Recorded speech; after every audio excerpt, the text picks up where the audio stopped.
Good day, everybody. Welcome back to the flight deck.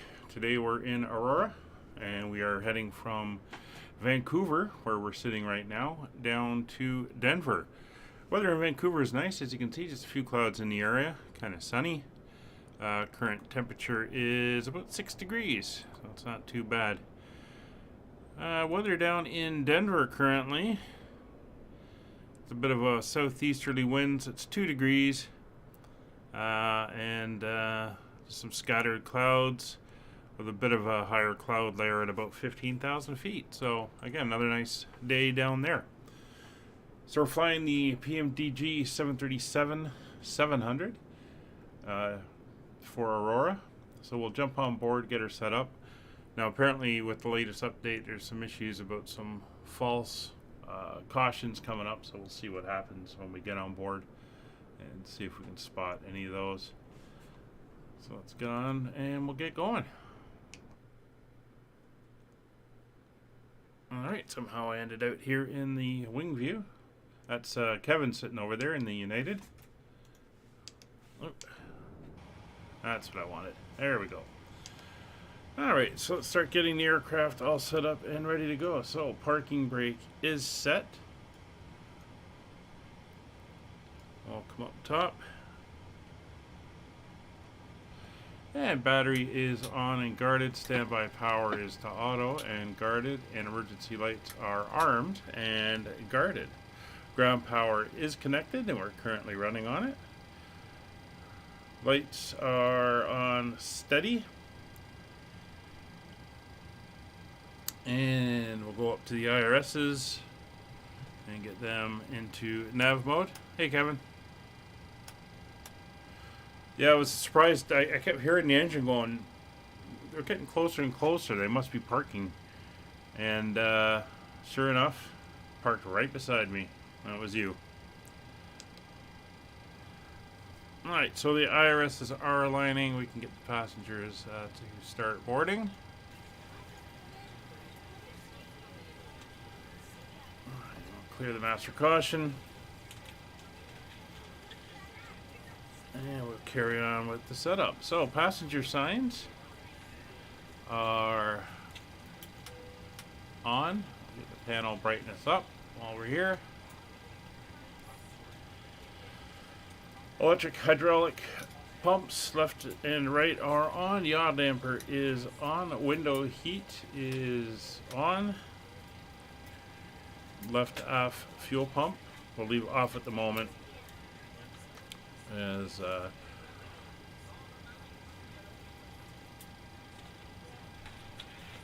oh, is that what you meant when you said you had company? Yeah. South end is close to the runway. We'll get the APU on shortly. We don't want to run it for too long, but we'll come down now to set up our FMC. So if we come over to this side, I'm just going to set up the actions over here, and we'll come into the FMC over here. Actually, before we do that, let's get the lights up down here as well, just for that extra definition. So nav data is current, 26 January to 23 February, and everything else is good. We'll come over to our initialization. It is the 27th, an odd day, so we'll be using the right GPS coordinates. And we'll stick it in. The aircraft now knows where it is. We'll head into the route. We're going to request our flight plan. That's not the one. Let me call our ops center and get that sorted out.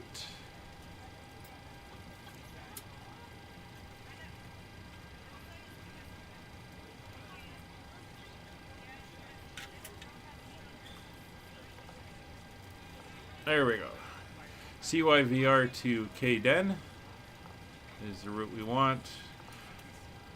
That is correct, and we will request the route.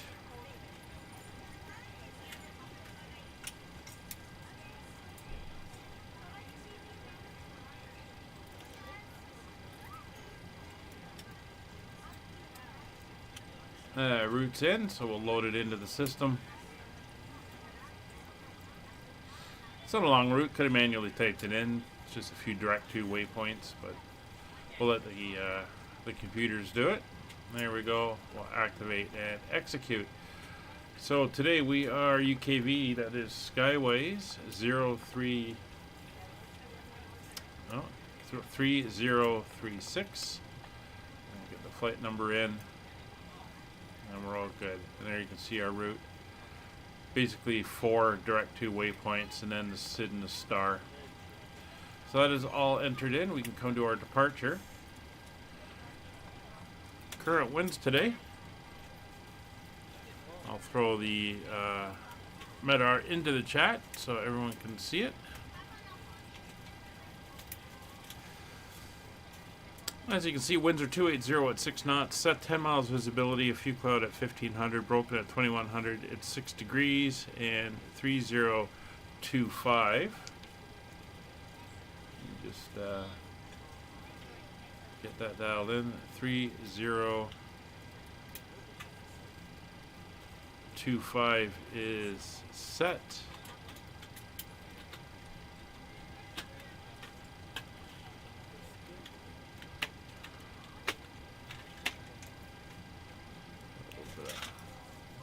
A little bit of lights.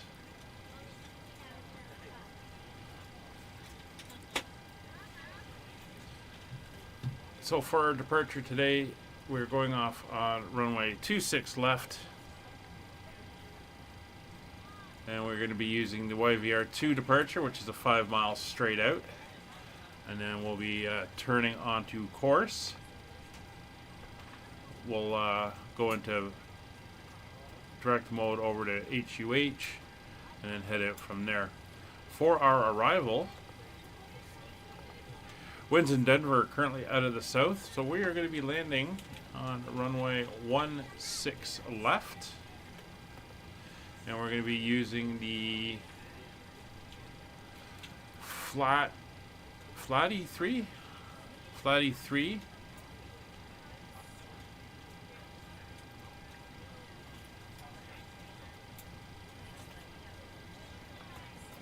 See,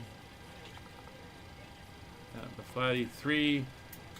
We're going from Tofu, and we are connecting at Tesher, I believe it is.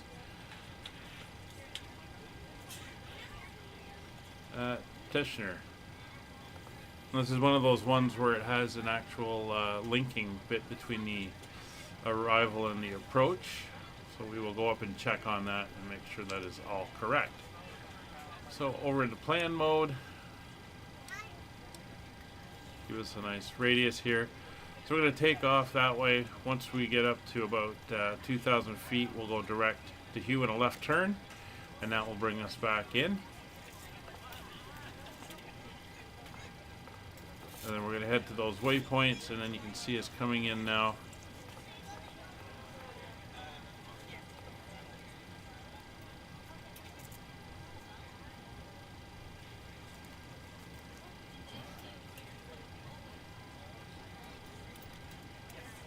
Just want to see the way it's taking us in here.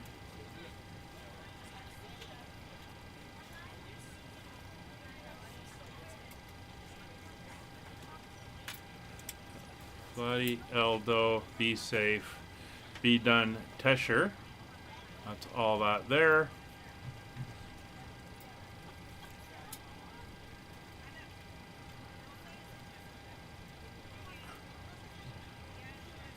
And then there's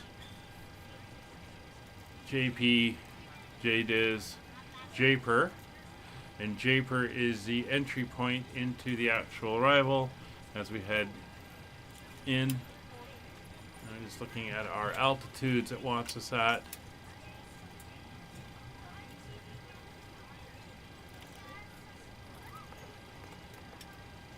Japer 10,000, job 10,000, 9,000, yeah, it's all in there. 8,000, LETS is 7,000, these are mandatory hard points, yeah. That's all good. LETS is where we should intercept the ILS. So that is all looking good.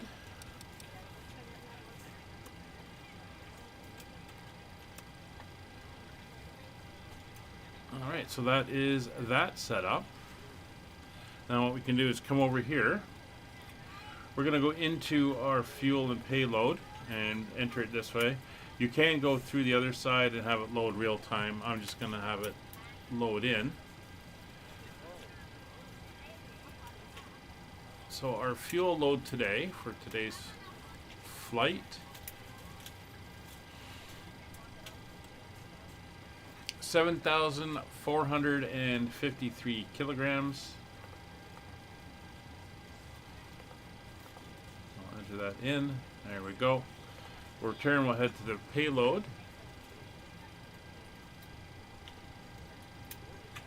On today's flight, we have 117 passengers. We're a single class cabin. And we have a takeoff weight of 57,588. So we're a little bit heavy, so we're going to reduce some of our baggage here. So I'm going to bring it down Hello, to ladies and gentlemen. I would love to welcome you aboard our flight. 1,000 in each. When you find your seat, please be sure to place your larger carry-on items in the overhead bins and smaller items underneath the seat in front of you. Unless you're in the front row, please place all of your items. 400 more. If you have any trouble finding a location for your carry-on items, please let a flight attendant know and we would be happy to assist you. If the overhead bin is full after you put your 57.6 carry-on and inside of it, please close the 57.588 is bin what we as a have. So courtesy that to is other good for that. passengers. Once all your items are put away, please clear the aisle and sit down in your seat to allow other passengers to find their seats as well. If you are seated in an emergency exit row, please read the exit seating responsibilities in the safety card in the seat back in front of you. Please make sure you are willing and able to perform the actions required. If you are not able or prefer not to perform these actions, please let a flight attendant know so you can be reseated. Now's the time to get out any last-minute text messages if you need to, but we ask that once we depart from the gate, you put away any laptops or tablets. Thank you, and welcome aboard. Alright, so we're using the calculator from the website. You can find it linked in the descriptions of the video. Great thing, works for many different types of aircraft.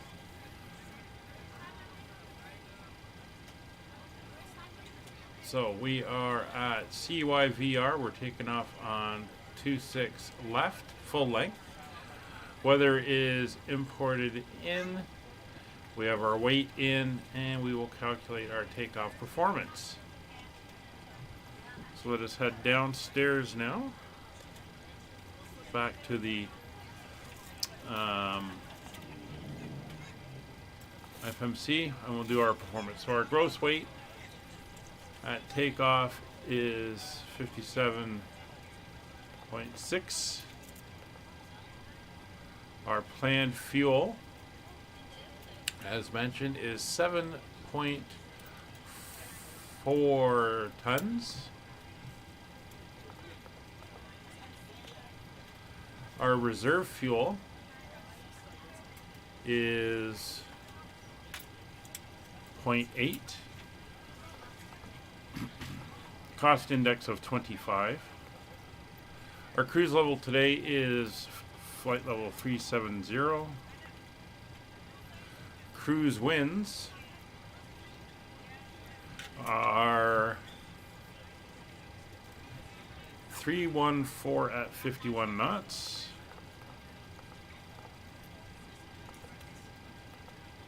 And transition altitude of 18,000 feet is correct.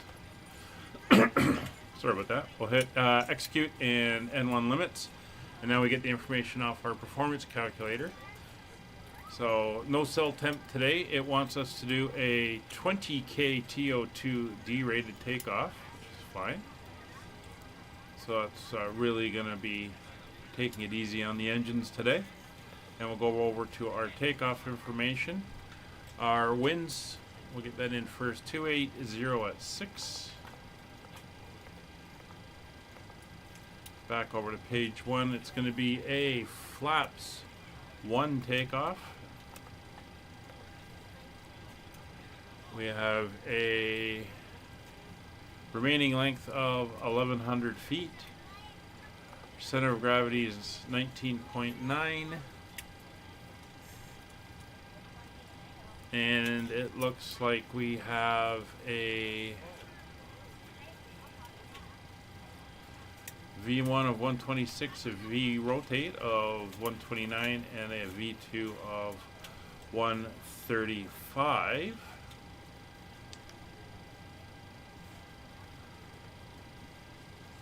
Which is fantastic. So now that they've gone and done the back and we're more than halfway through boarding, we're going to fire up the APU. So we're going to turn on the left aft fuel pump, wait for the low pressure light to come off.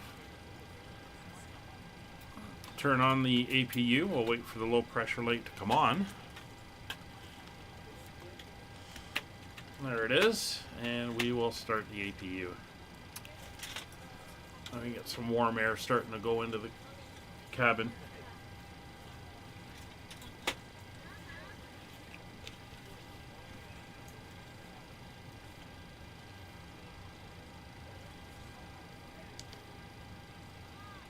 Alright, well that starts up.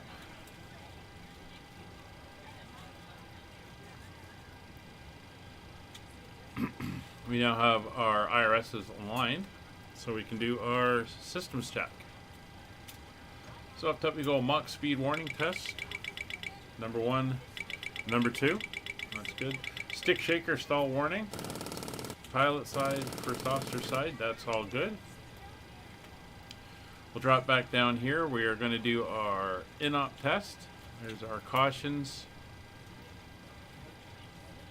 There, it clicked off. That's good. We're going to do our fire test.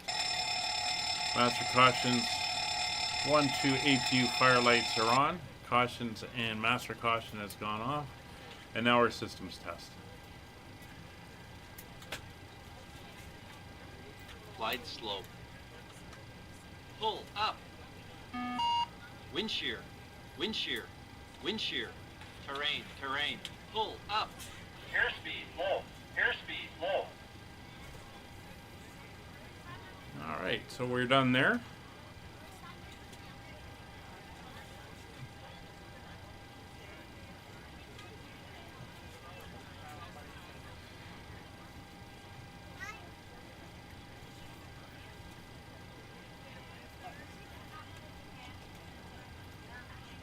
And we can go up top, take a look.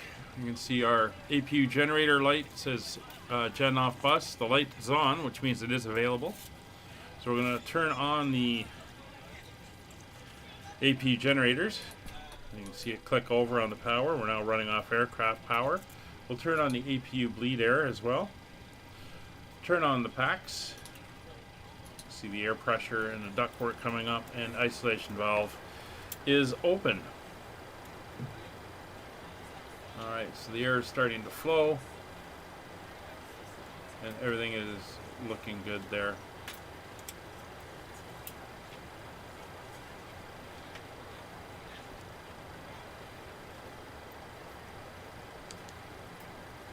Alright, come down here and do our altimeters. 3025 set, cross-checked.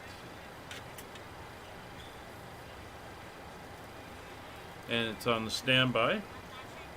Transponder. Now we have no ATC currently in Vancouver, so we're going to leave our transponder in at 2000. Transponder is set. Fueling is done. Cargo is done. We're just waiting on the passengers now. We'll skip ahead slightly.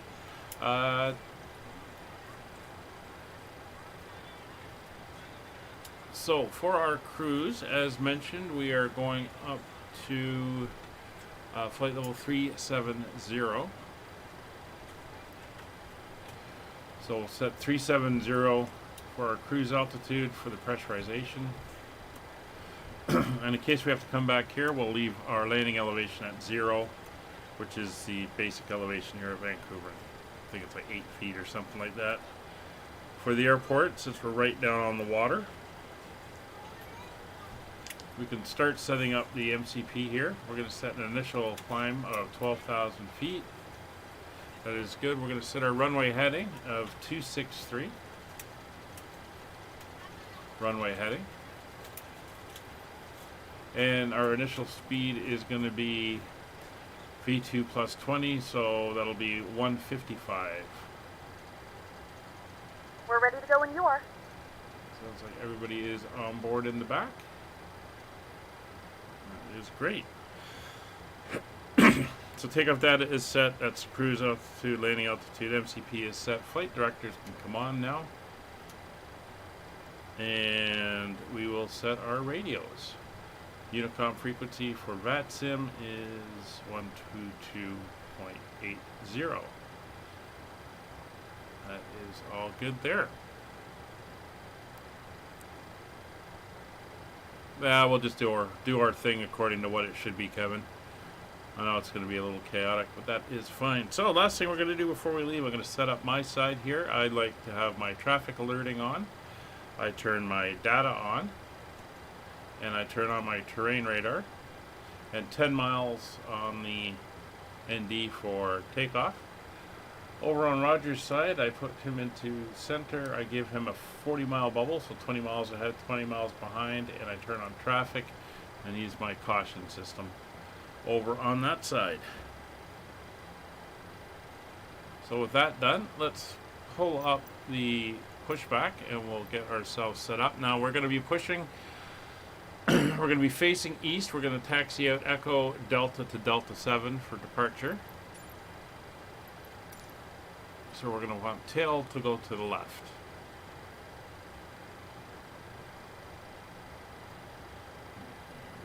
Gate 18.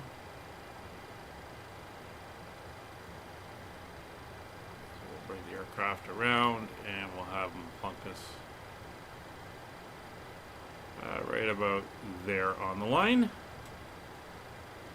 So let's give them a call, get them hooked up. Cockpit to ground. This is ground. Stand by.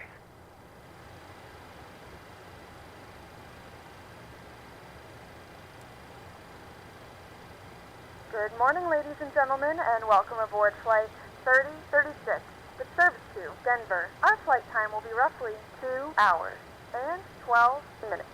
Now that the cabin door is closed, please make sure that all devices are in airplane mode and your large devices are now shut down and stowed. Please fasten your seatbelt and make sure that all tray tables and seat backs are in a full upright and locked position for departure. Cabin crew, prepare cabin for departure. Okay, sir. The bypass pin is installed. All doors and hatches closed and all ground equipment is removed. We are cleared for start and push. So, doing a quick check, we have no fuel in the center, Release parking brake. so we can leave the center fuel pumps off. So the fuel pumps are on. Our anti-collision light is on. Please Packs release parking are both brake. off. Ignition mode selector is set to both. Please release parking brake. Parking brakes brakes are are released. Commencing pushback. You can start the engines in sequence. And we You will are start ready in to the start. sequence. Vancouver area traffic, Skyways 3036, push and start, gate 18 facing east. And we'll get rid of, well, it's getting rid of it anyway.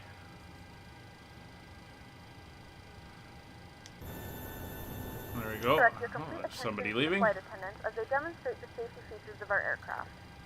You will notice a light illuminated above your All right. seat. It's illuminated. Please fasten your seatbelt low and tight So, across starting your engine lap. number 2 To over to fasten, ground. insert the metal fittings into one another and tighten Start by valve pulling open. on the loose end of the strap. To release your seatbelt, lift the upper And one portion of the rotation. buckle. We suggest that you keep your seatbelt fastened throughout the flight as we may experience unexpected turbulence. There are several emergency exits on this aircraft. Please take a few moments now to locate your nearest exit. And there's In some 2 cases, your nearest adding exit fuel. may be behind you. If we need to evacuate the aircraft, floor-level lighting will guide you towards the exit.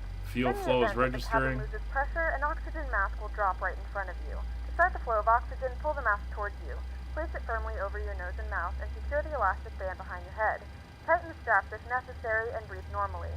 Although the bag does not inflate, oxygen is flowing to the mask. If you are traveling with a child or someone who requires assistance, secure your mask first and then assist Hear the others. starter Leave cut your out mask in on a until a second. member of the crew advises you it's And when safe it to does that, remove we it. can start In engine the 1. unlikely event of a water landing, a life vest is located in a pouch under your seat. There or we go. between the Starting armrests. engine 1. When instructed to do so, open the plastic pouch Start and valve remove the open. vest. Slip it over your head. Wrap the straps Okay, around your pushback waist and completed. buckle at the Please front. set your Hold the parking straps brake. tight. To inflate the vest, pull firmly on the red cord Parking only when brake exiting set. the aircraft.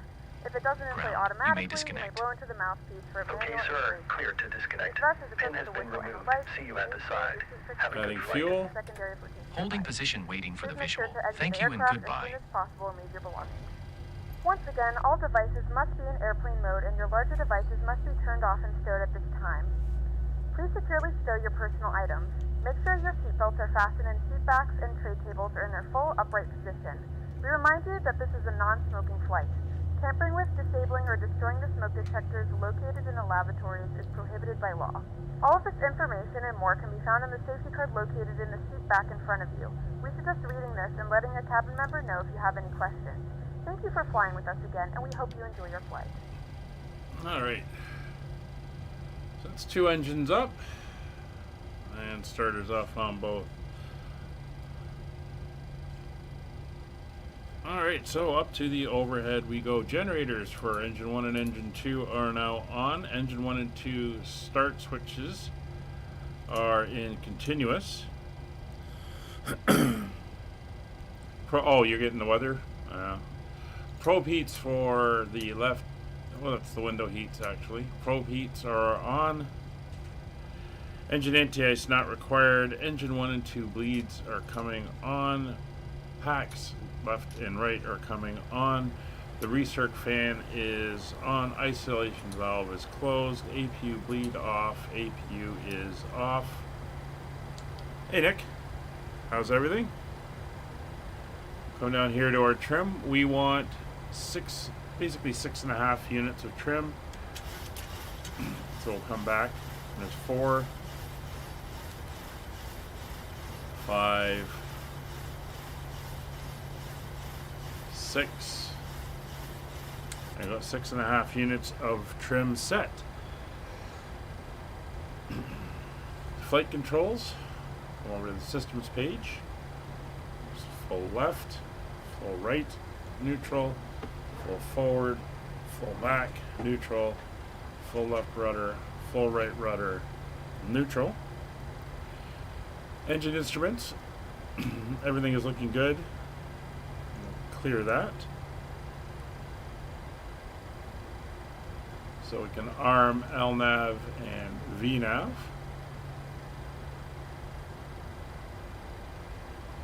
Auto throttles are on, and warning recall is clear.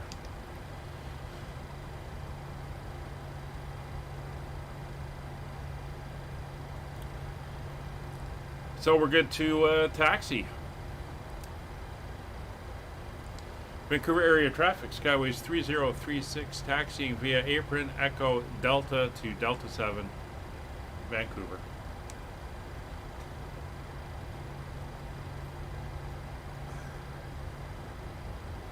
So taxi light is on, auto brakes set to RTO, brakes released.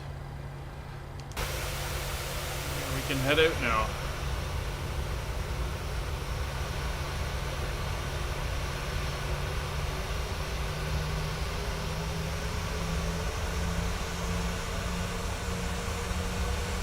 There we go.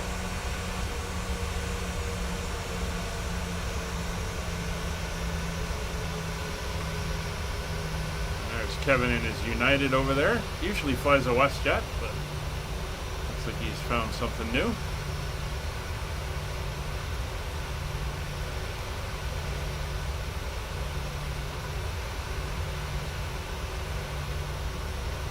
Vancouver traffic, United 109-716, please, 15, Vancouver.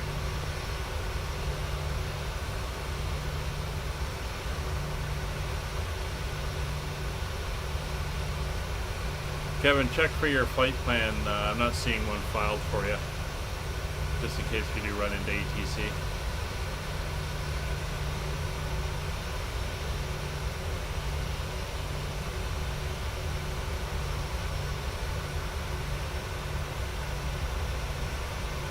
Alright, this is Echo.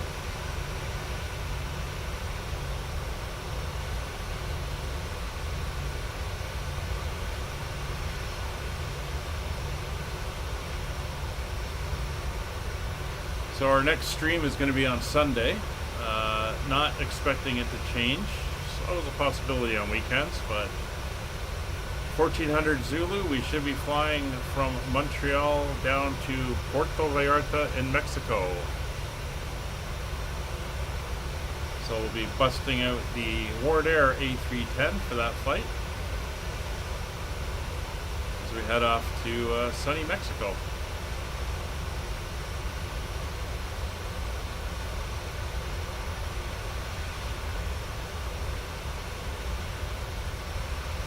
See the low cloud here, especially over the mountains there.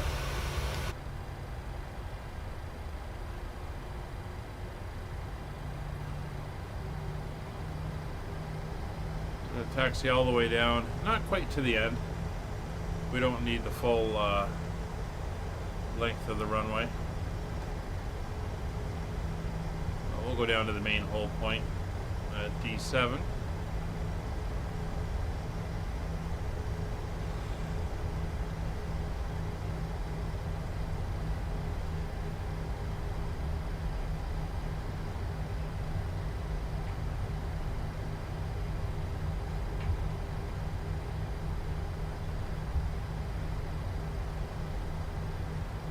Warmed up here this afternoon. It was rather cool this morning and a little bit of a drizzle going on.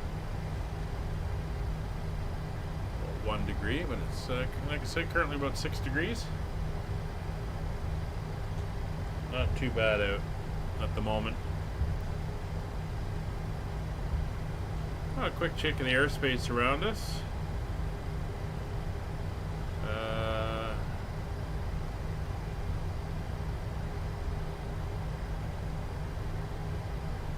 Apparently a CRJ inbound, but seems to be flying in the wrong direction.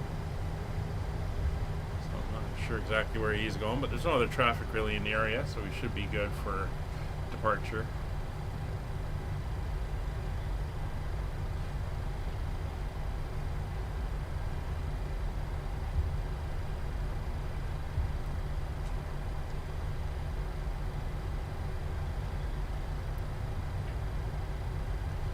So once we go around the corner here, it's our second right.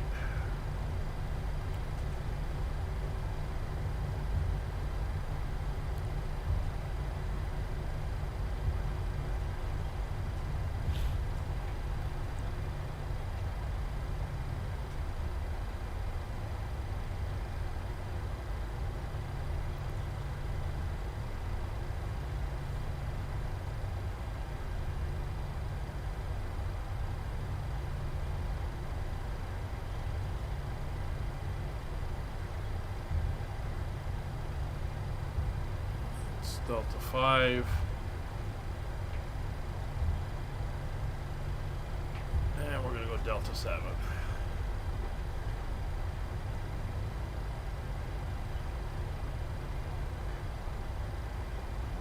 It's Delta 9 at the far end. Which, if we were flying something nice and big, we would take it.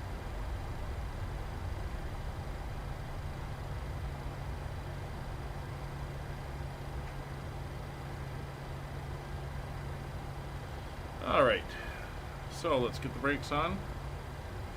We'll get ourselves ready to go. So fuel flow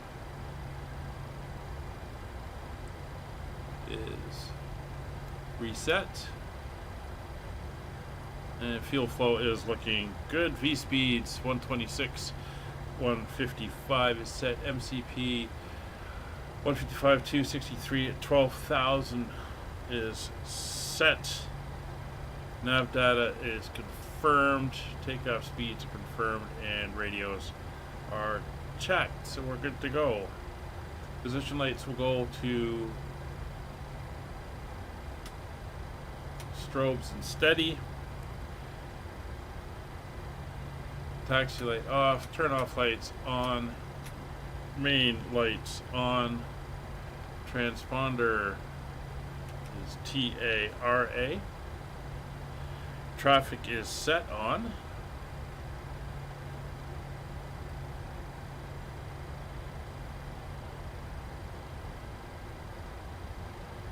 Weather radar is in op. Train is on. We are good to take position. Vancouver area traffic Skyways 3036, take a position runway 26 left. And the United 109 is taking position of question, is taxiing to holding point Delta 6 to fix that via Echo and Delta.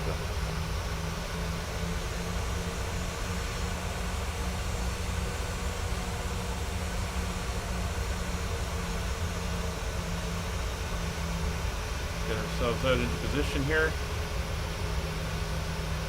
Private FBO millionaire there across the way. If you're flying in your private jet, it's probably where you'd be parking.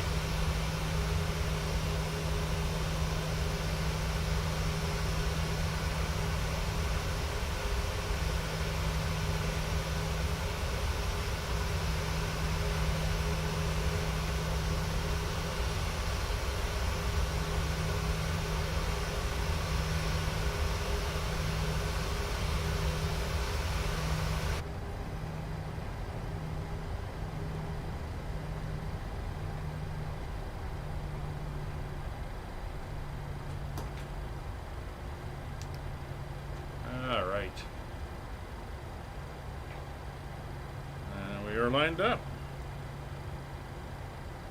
So, clock is running. Runway is confirmed. Engines to 40%.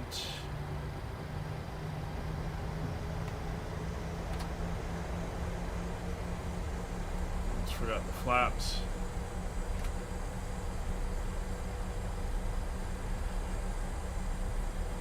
Speed brakes armed, we're good to go. And takeoff power.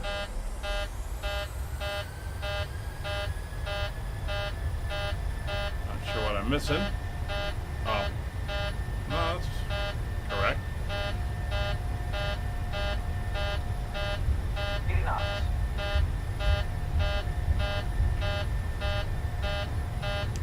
Wonder if that's one of those caution issues.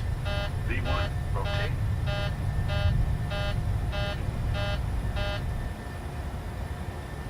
Positive rate of climb. Interesting. Gear up. Speed brake disarmed.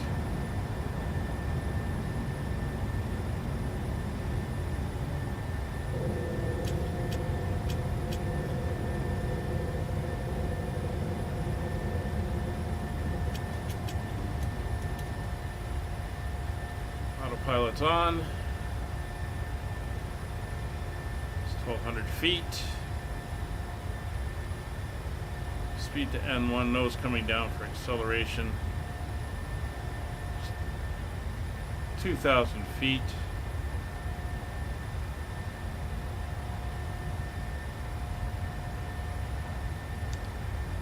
Begin our left turn off to the first waypoint.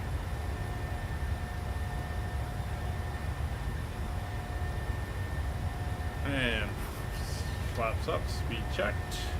Auto brake off. Landing gear lever off.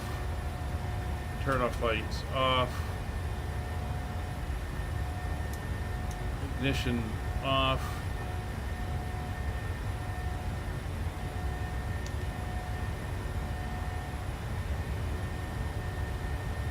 No, I armed the speed brake after it started beeping. I know you don't think, I've never done it before, but I just did it to see if maybe that was something new they added with the update, but I don't know.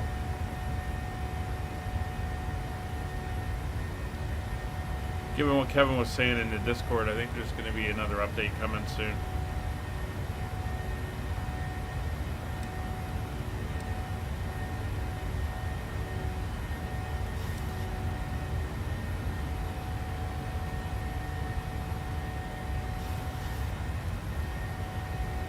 Well, we're above the clouds for the most part.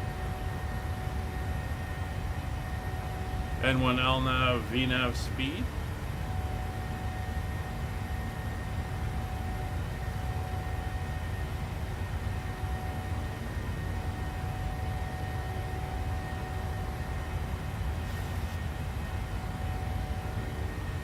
Cabin pressure is good. We'll clear ourselves right up to 37. 1,000 feet.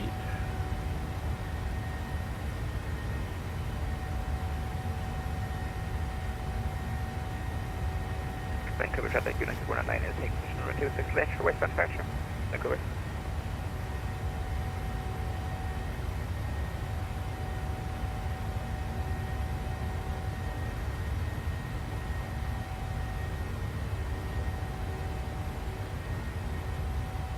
Snow-covered mountains off to the north. Now, the only other time I had that beep is when I did forget the flaps, but maybe it was reading that I was slow with them. Ladies and gentlemen, we have now passed 10,000 feet. You may turn on larger portable electronic devices.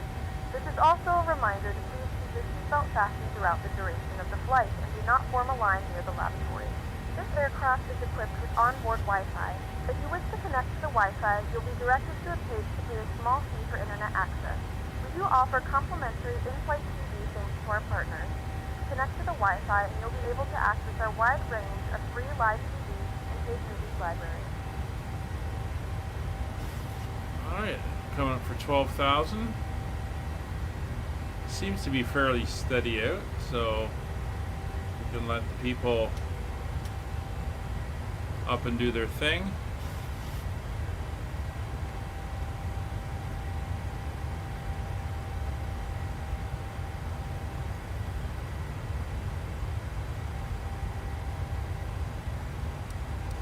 The flight crew has turned off the fasten seatbelt sign.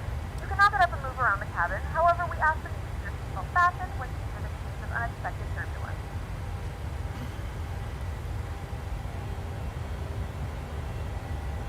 Great views of the mountains, and again we're landing in Denver, so we're going to have some great views of the mountains there as well. Vancouver traffic, United 109 is for 500 foot westbound departure, carrying direct south.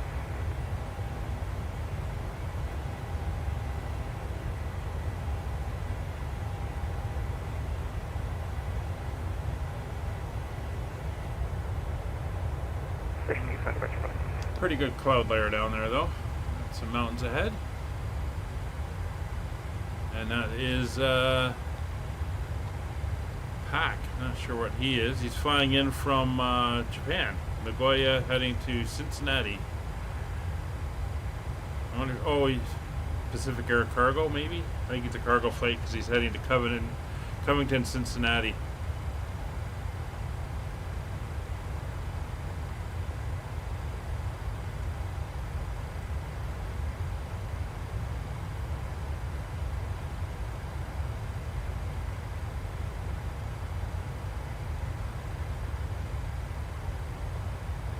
Anyway, everything is looking good. It's 18,000 feet. Standard pressure.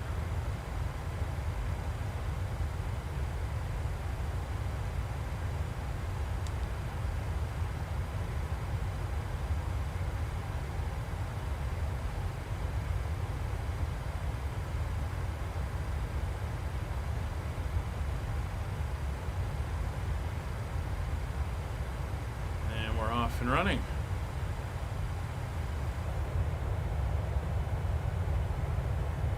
Oh, that's the better view. Yeah, that's the better view. All right, so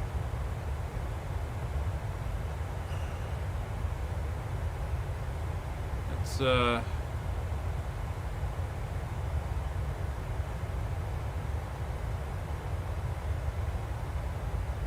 bring up the map.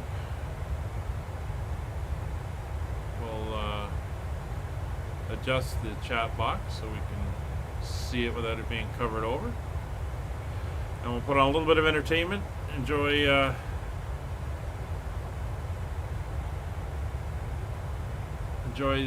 coffee there, Kevin, since it seems you need it, but come on, you're young, you're supposed to be used to this. And we'll get the entertainment up and we will let you relax into food, drink, and all that other good stuff. So we'll be back for the descent shortly. Enjoy the flight.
Curiosity killed a cat. Curiosity did just that. The little cat had 9 lives, it's true, but only 1 life was given to you, so it isn't so wise to snoop. Or you finish up in the soup. You better just stop right where you're at. Wobble up, go. Remember that curiosity killed a cat. Curiosity. Curiosity did just that. The little cat had 9 lives, it's true, but only 1 life was given to you, so it isn't so wise to snoop.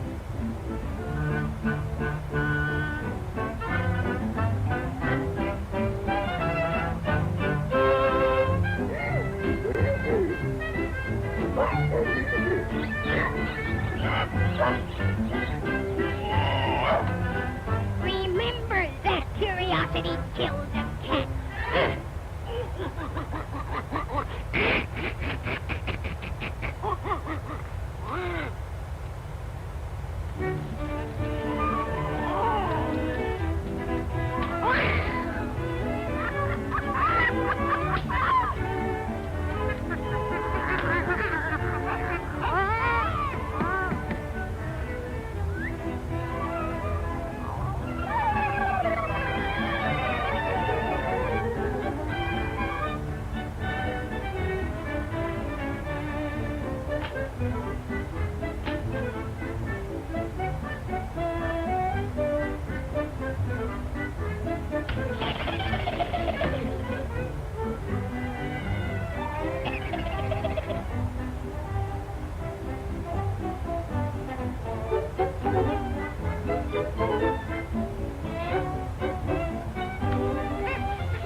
Almost 3 miles below this formation of American flying fortresses, there lies Marienburg in East Prussia.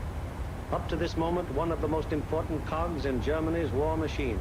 The specific target on which this lead bombardier is lining up his bomb sight is the Focke-Wulf 190 plant. Up to this instant, this aircraft factory has been accounting for almost 50% of Germany's total FW-190 fighter assembly. Bombs away. Tons of bombs rain down in a tight pattern of destruction. This, remember, is no area attack. It is an assault on one single target, and any bomb that falls outside that target has failed to achieve its purpose.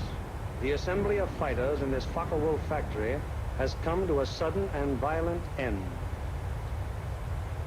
To many, the bombing of Germany probably seems to be little more than a series of capricious adventures, one attack unconnected in any way with the one that preceded it or the one that will follow. It is easy for the average citizen to envision the positions of ground armies because of maps like these, which make the positions of the contesting forces quite clear. It is harder to express so graphically the progress of a bombing program. Yet there is a real line in this battle of Germany, not a geographical front, but an industrial one. In the British Isles, there are the Allied air forces.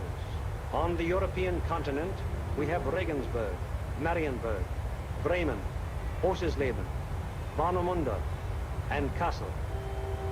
These are the major German fighter assembly plants, and as such are actually the center of Germany's industrial defense line. However, these are only the places where the aircraft is assembled into the finished fighting machine. Component parts for German fighters are made at Anklam, the Weser Flugzeugbau Works at Bremen, the Great Hedderheim Propeller Works near Frankfurt, the Aircraft Tire Factory at Hanover, the CAM ball bearing plant at Paris, and the ball bearing factories at Schweinfurt.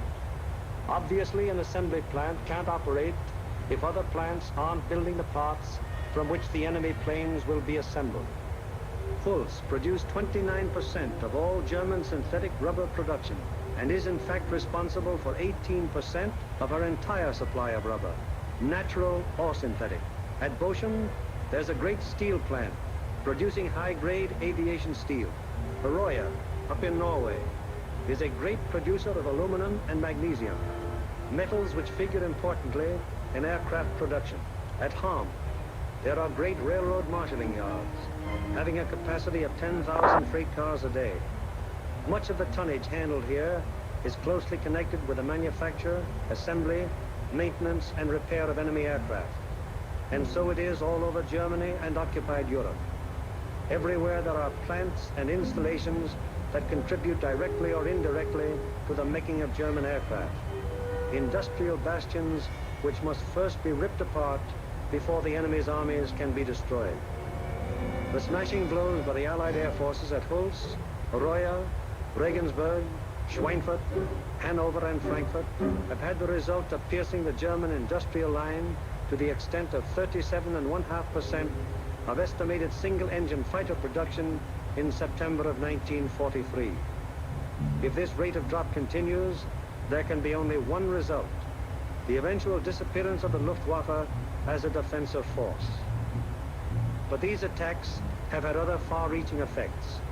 For instance, in January of 1943, just when the 8th Bomber Command had started daylight attacks against Germany proper, 42% of the German fighter strength was concentrated in Western Europe, 33% of it in Russia, and 25% in the Mediterranean area. After 10 months of American bombers appearing by day over Germany, the figures line up more like this. On the Russian front, 19%. In the Mediterranean area, 12%. And in Western Europe, 69%. Germany thought it was urgent enough to withdraw fighters from 2 important theaters, all in a vain attempt to save their crumbling industry from the grim, destructive blows of the British-American bomber offensive. And that is why the Battle of Germany is being fought. Now we come to the problem: how are the targets selected? And what enormous effort is necessary for the 10 or 15 minutes that our air task forces will be over any given target? The daylight bombing offensive against Germany is the responsibility of the 8th Air Force. Under the 8th Air Force are the 8th Bomber Command, the 8th Fighter Command, and the 8th Air Service Command, all of whom contribute to every bombing mission. But it is the Bomber Command which is charged with the actual destruction of the selected targets. The Bomber Command, with which this picture is primarily concerned, is divided into 3 divisions.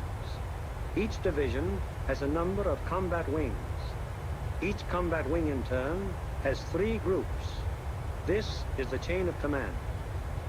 Since the operations which we are to follow, there have been some organizational changes, but they are principally changes of nomenclature and have not affected the broad strategical and tactical purposes of the organization.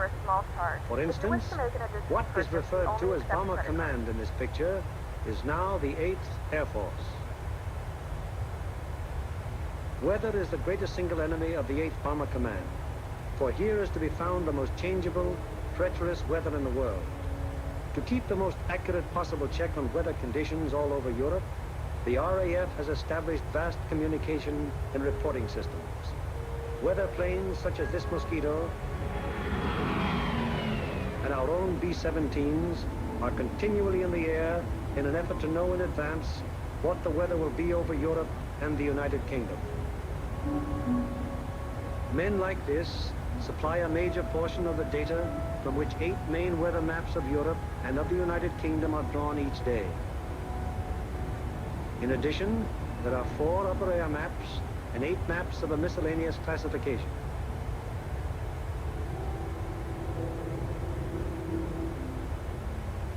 In this room, all weather information is collected, coordinated by the RAF, and sent out by teletype to every responsible command.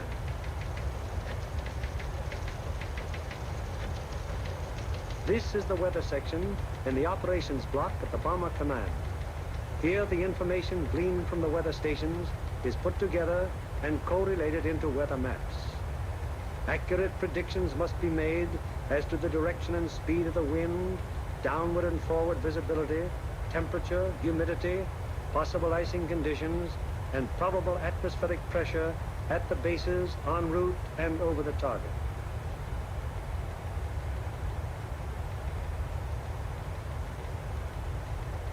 Upon the findings made in this room will depend whether or not there will be an American bombing of a German target tomorrow. This is the operations room of the Bomber Command. Here is where the wheels are put in motion for any American bombing attack. Right now, the officers you see are waiting for the commanding general's morning conference. They are the A3, or operations officer, the operational intelligence officer, a weather officer, and other members of the staff.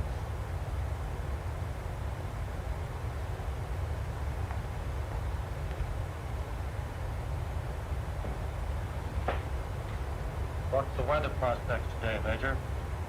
Looks like most of Germany will be pretty good, sir. But we have a warm front approaching from down here, which we do not expect to affect the bases until late in the evening. How's the weather at Honeycomb? At Honeycomb, sir, we expect 2 to 5 tenths of low cloud and small amounts of middle and high cloud above 18,000 feet. Visibility 6 to 8 miles. How about Marienburg? At Marienburg, 2 to 4 tenths of low cloud, little or no middle or high cloud, visibility 6 to 8 miles. What will it be at Danzig and Gdynia?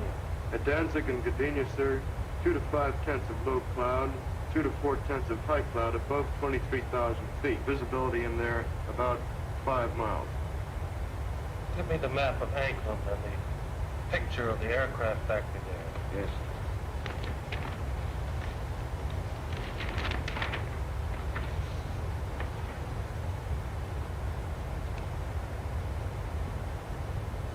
All right, Marienburg, Clockwork Factory. Yes, sir.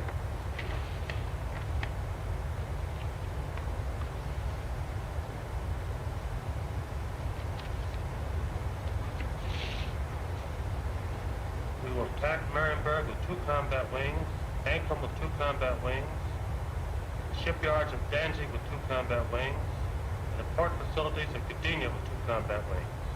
That will require a maximum effort.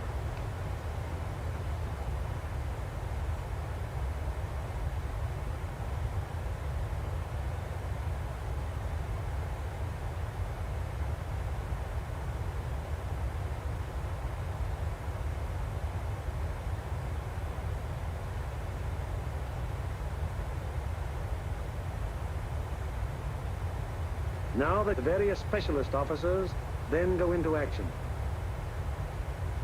This is the operational intelligence section.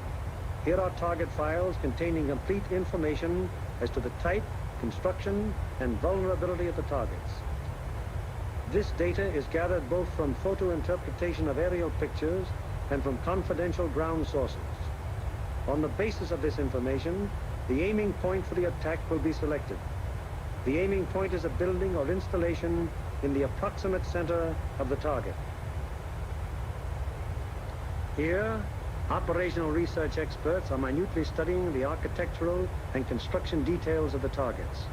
It will be their duty to recommend, on the basis of studies previously made, the types of bombs and the proper fusing to accomplish the greatest possible destruction of the objective. These studies of the Aurora factory at Anklin are immensely important, since the nose and tail fuses of a bomb can be adjusted to give varying degrees of delay between the time of initial impact and the explosion. For example, an improperly fused bomb would react something like this. Result, very superficial damage that may hardly even cause delay in production. On the other hand, here's what happens when a properly fused bomb strikes the same factory. Two bombs of exactly identical weight and explosive power have totally different effects because one was fused properly and the other was not. It is the responsibility of the operational research section to determine proper bomb fusing. Here, the commanding general and the operations officer are working out the overall planning of each of the missions with the staff bombardier, the staff navigator, and the flak officer. This is a complex business because of the multiple nature of the attack. We'll attack Aklum 1 hour before we attack the other targets. That should draw most of the German fighters on the Aklum force. The Aklum force is big enough to take care of itself. You mean along the same course? No, send them a little south. They'll act as a better diversion. This would be the best place across the coast from the standpoint of pilotage. But, sir, the flak concentration at that point is quite heavy, the heaviest along the coast. We could rather move them a little further south, but the general suggests, and they would not run into flak difficulties at that point. How is that for the navigation viewpoint?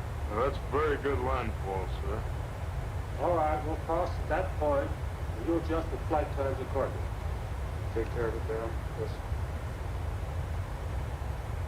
While this is going on, the various liaison officers stationed at Bomber Command headquarters are busy keeping their respective commands acquainted with the course of events. The closest liaison is maintained with both the RAF Fighter and Bomber Commands, the Royal Navy, the 8th Fighter Command, and the 9th Bomber Command. It is through these liaison officers that requests will be made for the necessary fighter support, diversionary effort by the medium bombers, air-sea rescue patrols, and so on.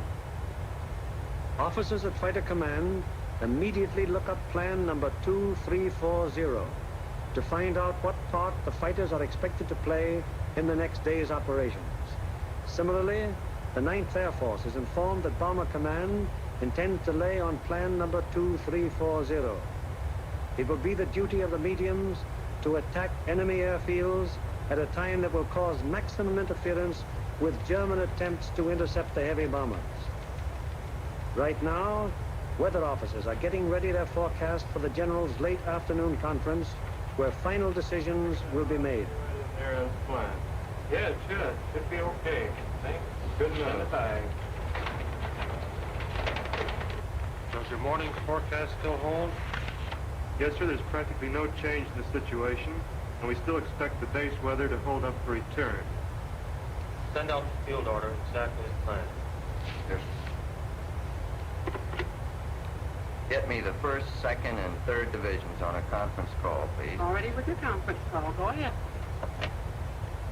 Can you scramble? Okay. Over? Okay, over. Over. Okay, there's a mission tomorrow. Maximum effort with 5 task forces. The 1st task force, comprising 6 groups of the 1st Division, will hit 3948. 3948. Secondary, 8731. 8731. Last resort, 9009. 9009. The 2nd Task Force, comprising 5 groups of the 3rd Division, will hit 6848. 6848. Secondary 6424. 6424. Last resort 5381. 5381. The 3rd Task Force will comprise 4 groups of the 2nd Division, which will hit 6424. 6424. Secondary 5381. 5381. Last resort, any industrial target of importance in Germany. Okay. The 1st and 3rd Divisions will each dispatch. The field order now goes over the teletype to all interested units and command. The first step has been taken in the sequence of events that will finally result in bringing our planes over the targets and discharging their bomb loads.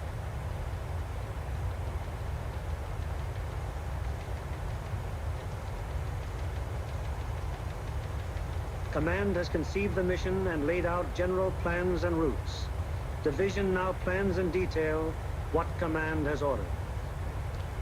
The actual time of assembly of the various task forces is determined. The combat wings are assigned to their specific task forces, and the routes from assembly to rendezvous points and the target are charted. Many considerations go into the selection of the routes. Here is the commanding general of the 1st Division, which you will remember has 2 targets for tomorrow, Anklem and Gdynia. Control point here at 0 hour. Another control point here for the northern unit, 0 plus 40 minutes. The other From that timing, where will that put our northern and our southern forces? the northern force should be about the east coast of Denmark at that time, sir. It looks like we're going to catch all the fighters on the southern force, aren't we? Looks very much that way, sir. I think we'd better bend that route around so it's headed toward Berlin. We can pin those German fighters down in Berlin until we can get started home. They'll never catch us. At the 2nd Division, the target for tomorrow is Danzig. Danzig, eh? That's fine. How many ships will we have tomorrow? Well, sir, if you recall, General, on our last mission we had heavy battle damage. Not all those aircraft are repaired yet. Call up the wing commanders and have them put pressure on the groups. Get their maintenance crews working on these ships tonight. Get every possible airplane on the line in the morning. The 3rd Division, which will have for its targets Marienburg and Gdynia. Looks pretty good, sir. We're going to be right over a lake there for a good checkpoint return. Going in against the sun will be our backs. Defenses and target. Major Frost, what about the flag defenses? Sir, the upper targets are 24 guns. That approach is good. Lower target is defended by heavy guns. No heavy guns whatever in Marienburg. The division's operations officer bases his precise plans on aircraft and crews available at the various groups. He then calls the combat wings to give them advance information before the field order actually arrives. Operator, give me combat wing. Okay. Travel. Over. Over. Over. Tomorrow, 1st Bomb Division will be called on for 2 task forces. First task force will be made up of 2 combat wings on targets 3948, 8731, last resort 9009. Lead group in this task force. Okay, ready to scramble? Over. Okay. Over. There'll be a mission tomorrow, and I want 2 groups from each combat wing. The target will be primary 6424. Secondary 5381. The last resort will be any industrial target important in Germany. Okay.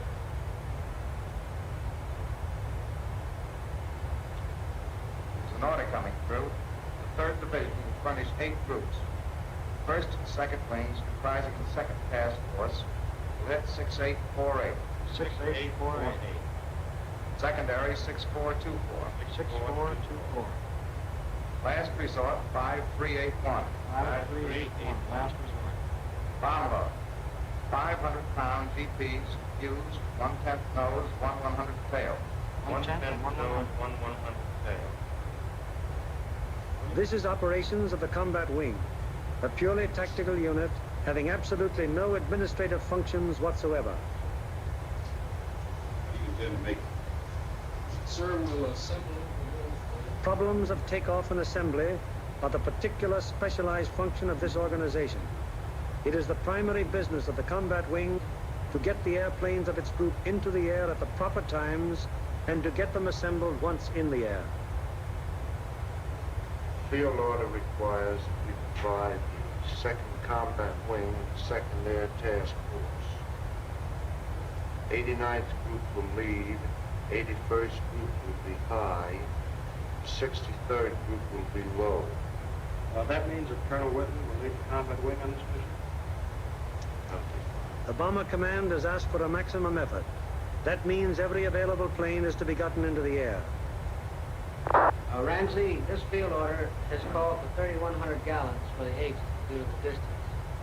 Now, they've called for maximum bomb load. How about that for the weight?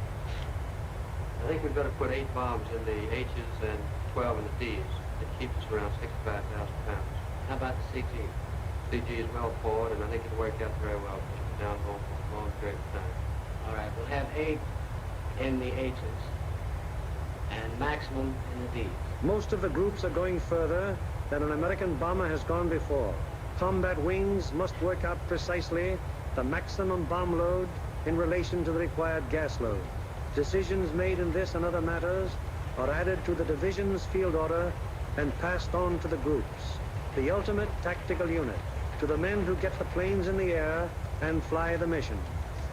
On the basis of the alert telephoned down to the group by the combat wing, the various agencies necessary to get the planes airborne on their mission wheel into action. Intelligence, operations, weather, signals, group navigators and bombardiers have the grave responsibility of passing on and making clear to the combat crews the vital target and route information furnished by Bomber Command and Bomb Division. The proper information folders, maps, weather maps and charts, and photographs have to be selected by the various group officers, and then the information therein passed on to the crews.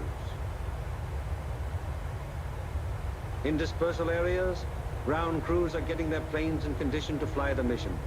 The normal work of keeping an airplane fit for operation is enormous, even in peacetime. When you add to this already great job the element of battle damage, the problem becomes gigantic. Engines, wings, propellers, controls, wiring, fuel system, oxygen system, the 1,001 elements that go to make up the complex mechanics of a heavy bombardment plane all must be kept in perfect shape. The failure of any one of them on a mission can easily mean the loss of the plane and its personnel, or at best, such a failure will cause the plane to abort. That is, return to its base without having reached the target.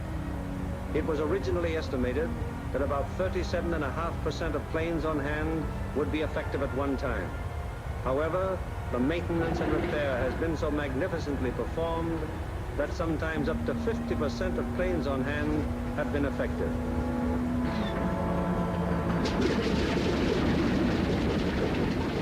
Ordnance is already at work, getting the bombs in their racks and loading ammunition onto the plane. These are 100-pound incendiaries.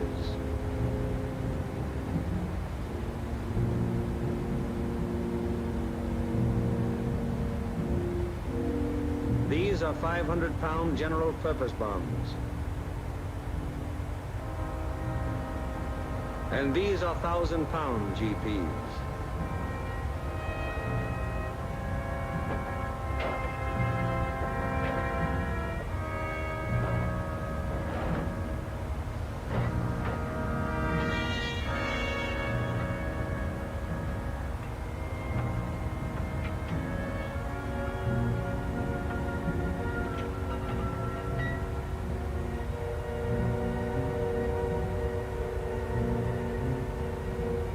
The bombs have to be placed in their racks very carefully.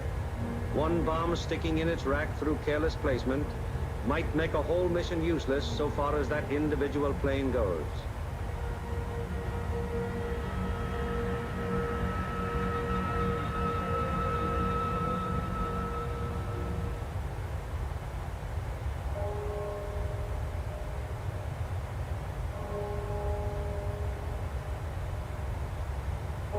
Three o'clock in the morning. All over England at this exact moment, American air crews are being roused from their sleep. Okay, fellas, roll out. We have a mission this morning. Next in half an hour. Captain Kirk, Captain Thompson, Lieutenant Buska, Ackerson, Holloway, and Hawker scheduled at 5. Snap it up. 3 o'clock. It's a hell of a time to get a man out of bed.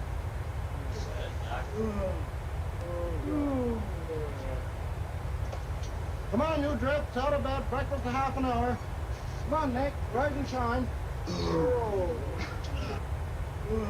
All right, you dodos, let's go. This is it.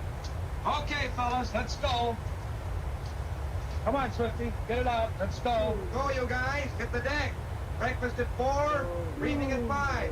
Let's go. That's fine, just when I had a 48-hour pass coming up. Can't you guys? You're running my beauty sleep. Through the cold of the English early morning, the combat crews go to their mess. They have no idea where they're going yet, but they know they'll be taking off in about 4 hours.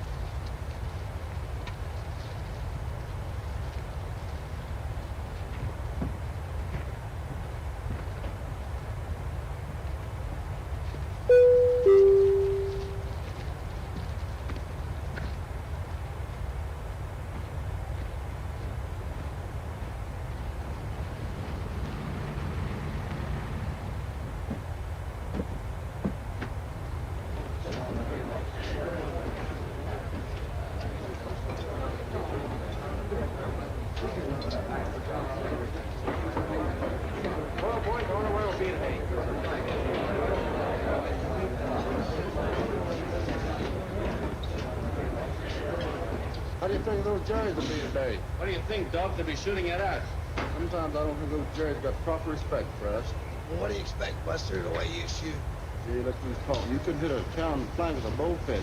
Yeah, how about those 2 Jerrys I slapped down over Swain? I'll tell you what happened there. They heard that I was on tail guns and they painted from fright, that's all. And so it goes.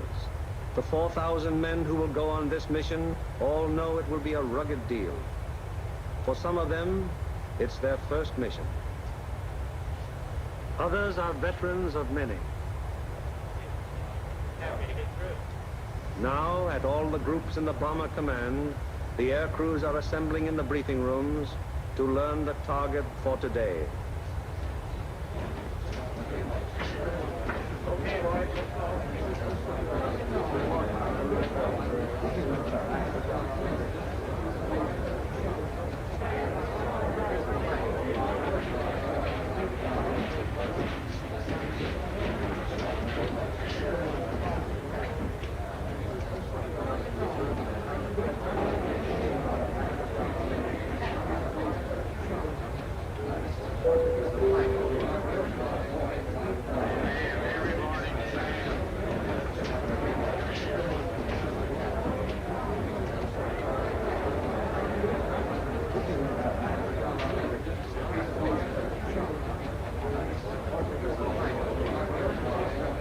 This is the briefing room of the 303rd Group. Here in a few minutes, the nature, locale, and route of today's mission will be made known to the men who fly it.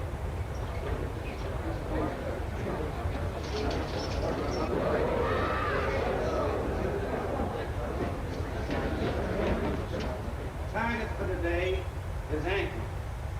Specifically, you are to destroy the Aurora factory. This plant manufactures aircraft components, principally wing and tail assemblies for the Focke-Wulf 190. The parts are then shipped to New Brandenburg for assembly. I cannot stress upon you too much the importance of this target. If it is successfully destroyed, it will have a very serious effect on Germany's aircraft production. Lights, please. Your IP is on the northwest side of New Brandenburg. Your heading on your run-up will be 45 degrees true. Immediately after your turn, you have an aerodrome on your right, almost directly north of the town. You should be able to pick out Friedland, 6 miles to your right and halfway between your IP and the target. Along this route, you should be able to see the main line railroad and the main road. From Friedland, the main road moves in toward your run-up and goes into Ankland. The railroad terminates at Friedland. Shortly after passing Friedland, you will see a peculiarly formed wooded area on the right of your course. From here, pick out the aerodrome slightly southwest of the city and the intersection of the main railroad and the Peene River just outside of the town to the north. Night target, Pat.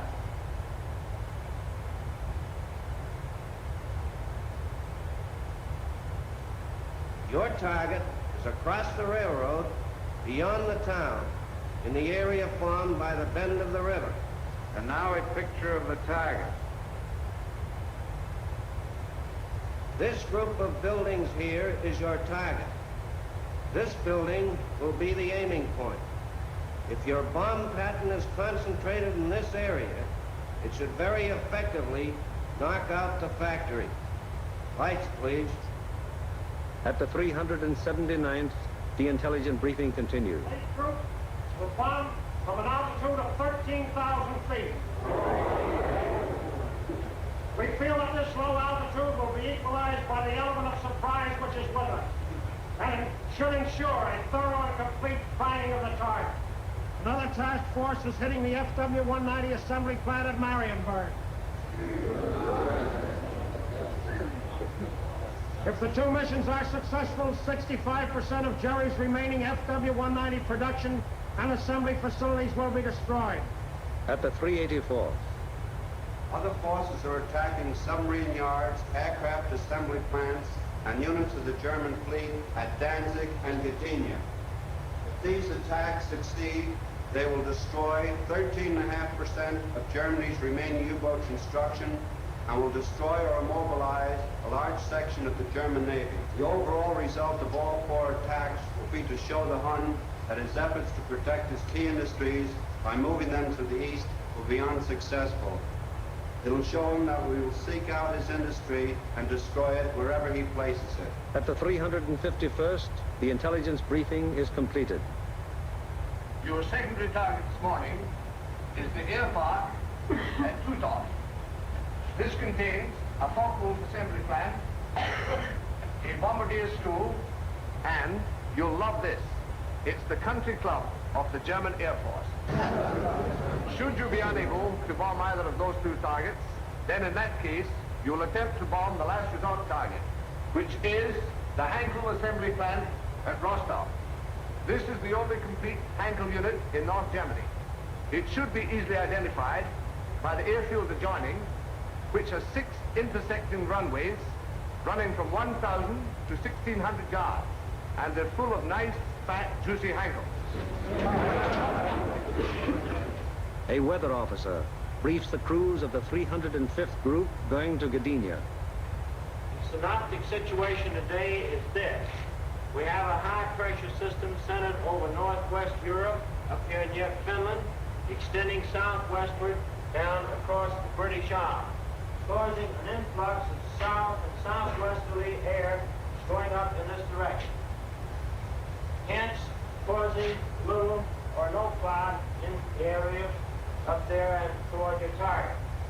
There are no fronts to affect your route today except a frontal system off to the west, which will cause an increase of medium and high clouds as you come back across the North Sea. Lights, please. At takeoff time, there will be 0 to 3/10 low clouds, also a layer of high clouds above 23,000 feet, 4 to 6/10 in amount.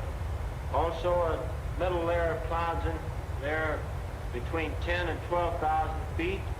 These medium and high clouds decreasing out over the North Sea to 3 to 5/10 each in amount.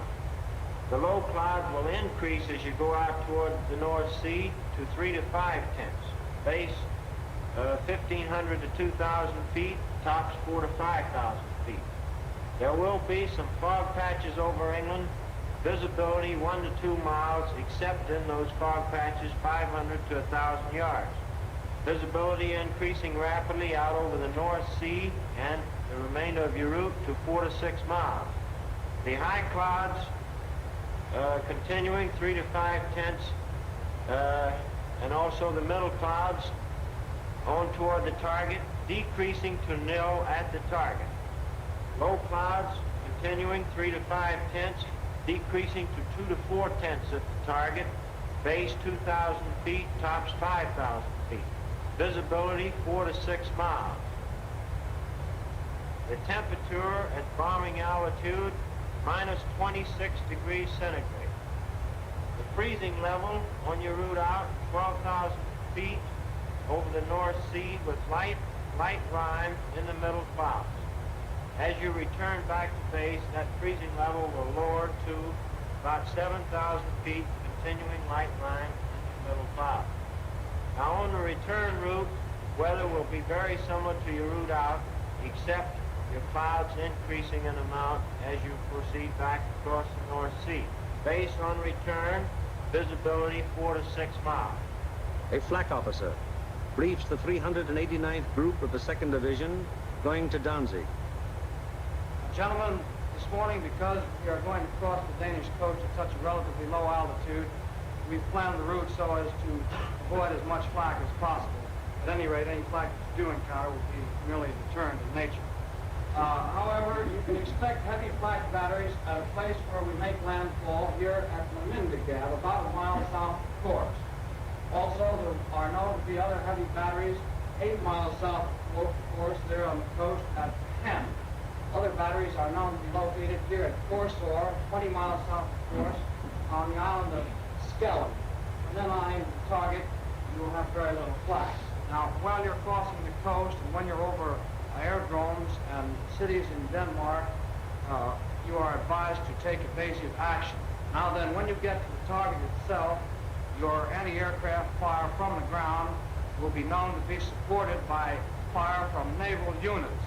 Now, for those of you who have never been fired on by a naval unit, I want to add that naval units can put up a hell of an intense barrage, and you want to look out for it. An operations officer briefs the crews of the 94th Group of the 3rd Division. This group is leading a formation to Mariansburg today. The 880th will be high group and the 764th will be low group. Bomb load of each ship will be 3 1,000-pounders, use 1/10 nose and 1/100th tail. Get that, bombardiers. You'll also carry 5 M47A incendiaries. You'll have full Tokyos, 1,000 gallons extra. Takeoff will be normal, assembly 1,000 feet over the field. After takeoff and assembly, proceed up this line to this point. This will be your combat wing assembly line. You'll leave the coast at this point here, that's Splasher 15. Let's not have any stooging around over England, it's a long haul. The 57th combat wing will follow us today in a 3-mile interval. Now to the 95th Group. B-26s will be hitting the Veal area and the lowland at approximately 0 hour minus 40 minutes. One group of B-27s will strike the Warden area and join us for escort on the way out, joining for approximately this point here. All other forces are using approximately the same route today. This one point, that's the Anklem force, will probably pass us coming out as we're on our way in. You should see plenty of air activity. Let's hope that most of it is out. The climb will commence at the English coast, climbing at 150 miles an hour, 100 feet per minute.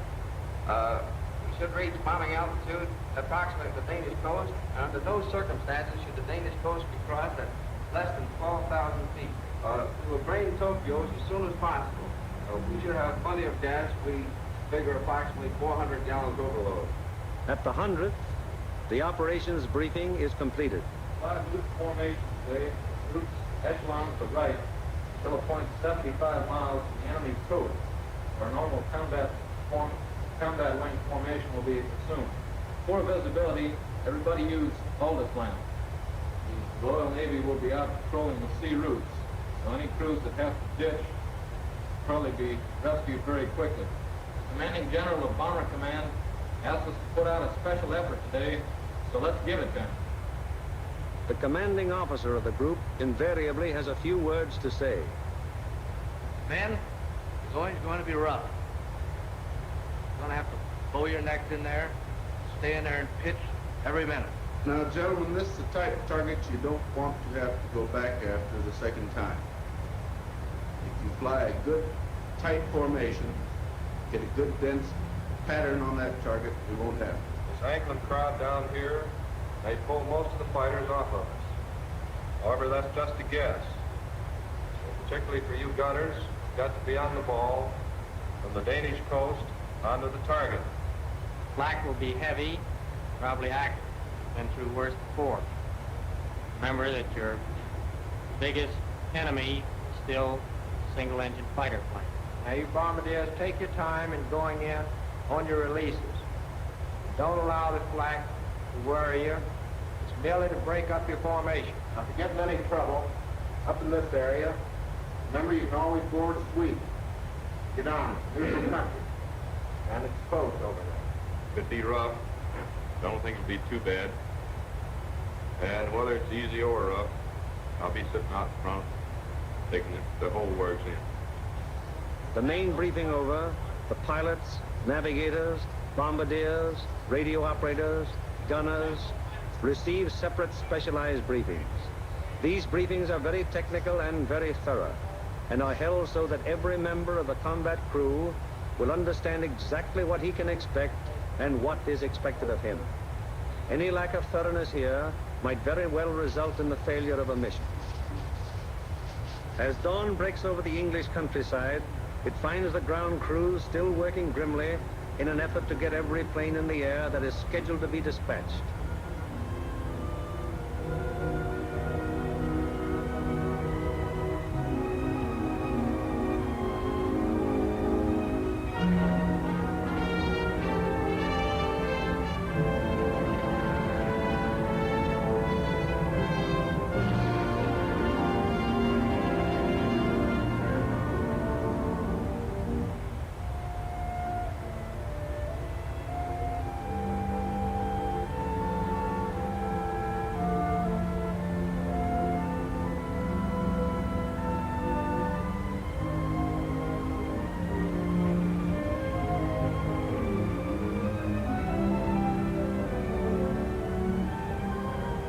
These men take as fierce a pride in their planes as do the air crews.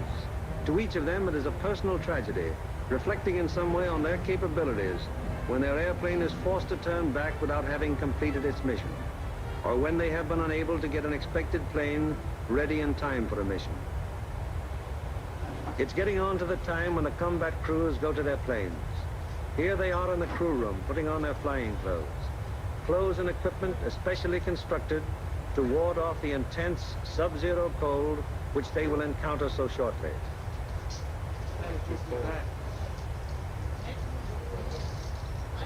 All aircrew members receive escape kits containing equipment that will help them get back to safety if they are forced down in Germany or in occupied territory.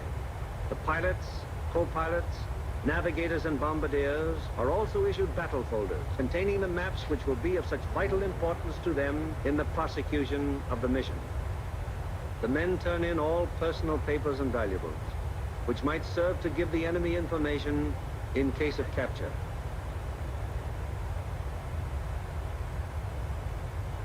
Some of the crew members turn to their chaplain, whose ministrations are always available to the men of the bomber bases.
so changeable is the weather in the European theater that sometimes widely varying conditions will be found on fields only a few miles from each other.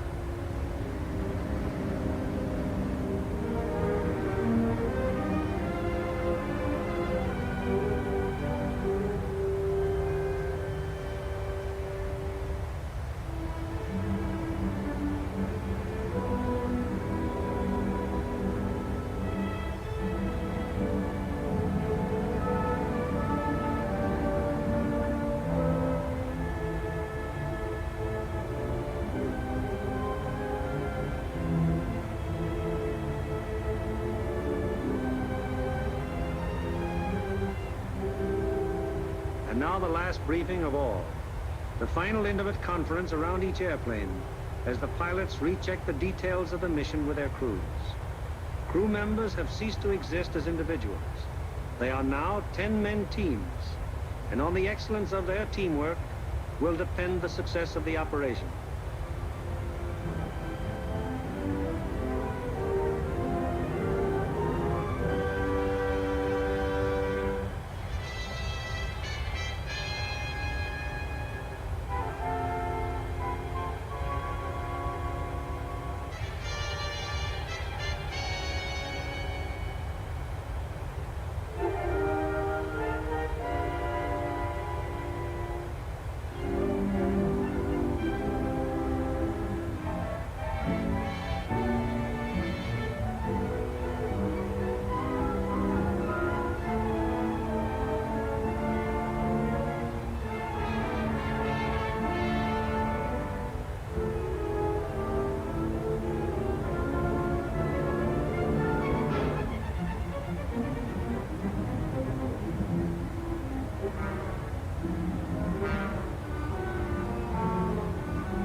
Perimeters of 20-odd fields of the 8th Air Force, more than 400 forts and liberators, with their 4,000 crew members, taxi for the takeoff.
the lead plane of each squadron, upon becoming airborne, proceeds for about 90 seconds.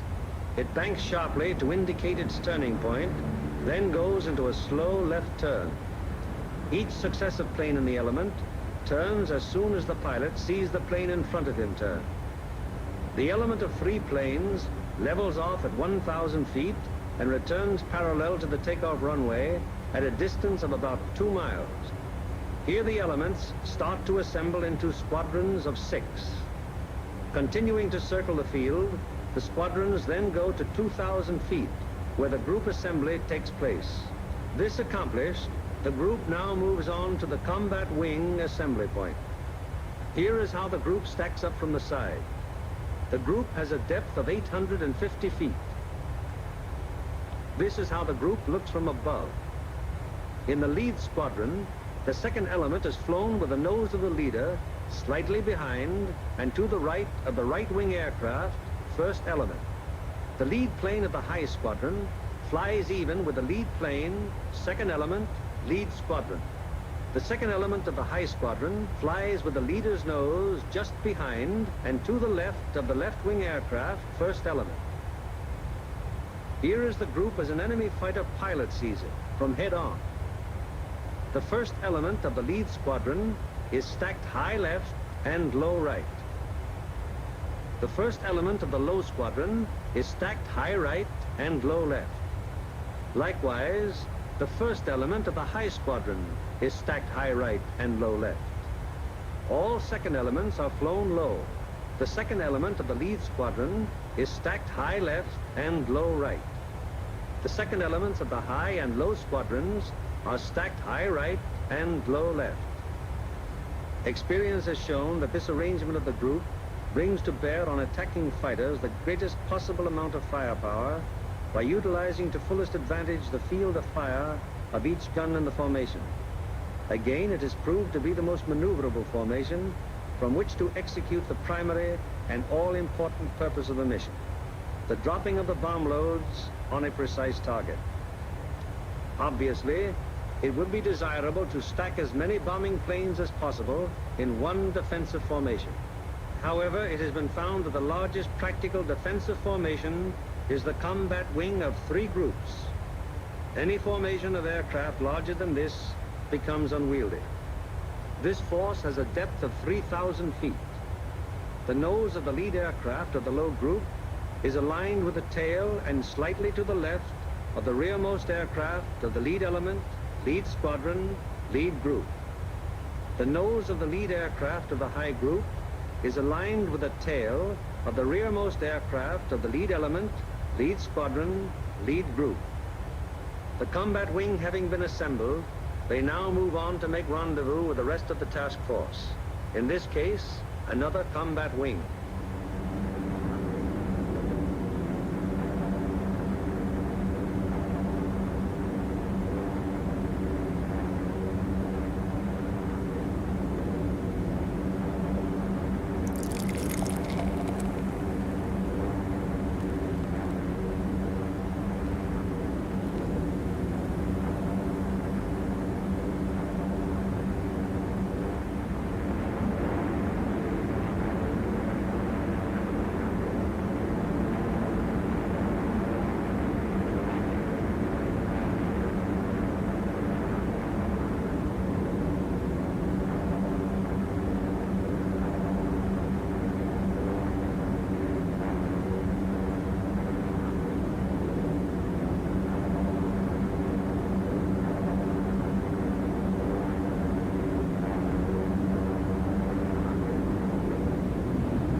line from the force which is to attack Anklam is now approaching the Danish coast, and the formation is subject to enemy attack at any moment.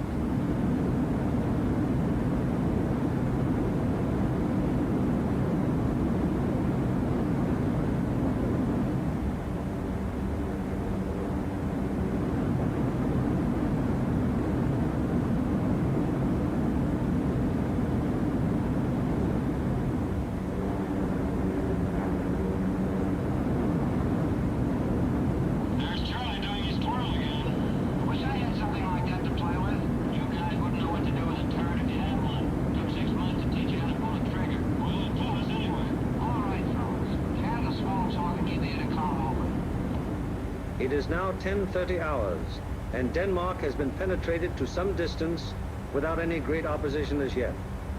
So far, there has been only some light and inaccurate flak at the coastline. Some flank guns have opened up on us.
From 10:30 on, the Anklam formation has to contend with constant German fighter attack from all levels and all clock positions.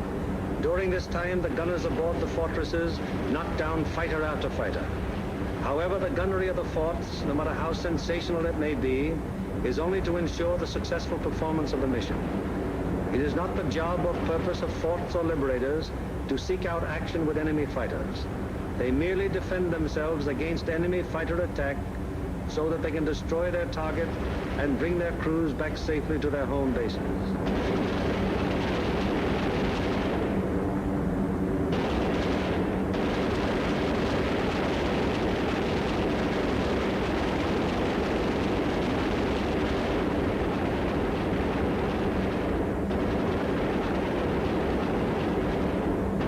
An anxious moment comes now for the lead navigator and bombardier. The formation is approaching the initial point. That is the point where the wing will turn off and make its bombing run on the target. Upon proper navigation to this point may rest the success of the entire mission. Pilot and waist gunner. We're over the IP. Release flares. Waist gunner to pilot. Roger.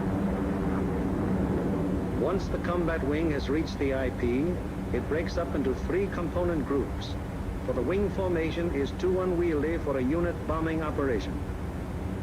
As the IP is reached and the lead airplane of the lead group is about to make the turn, it fires 2 red flares, spaced 5 seconds apart. Then the group makes its turn onto the runner. The low group goes on straight ahead for 20 seconds, then makes its turn. The high group proceeds for 20 seconds beyond the low group's turn, then it turns onto the runner. The most critical defensive period in the mission has begun. The wing, to accomplish most efficiently its primary purpose, the bombing of the target, has sacrificed its mutual defensive firepower, and the groups are thrown on their own. Now the crucial moment is almost here, the moment around which the entire mission revolves.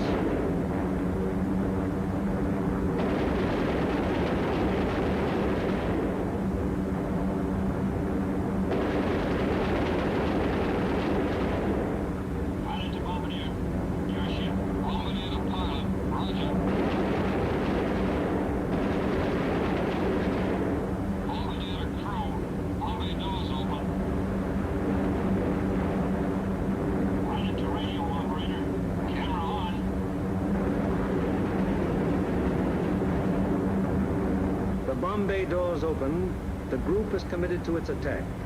No evasive action may be taken until the bombs are away.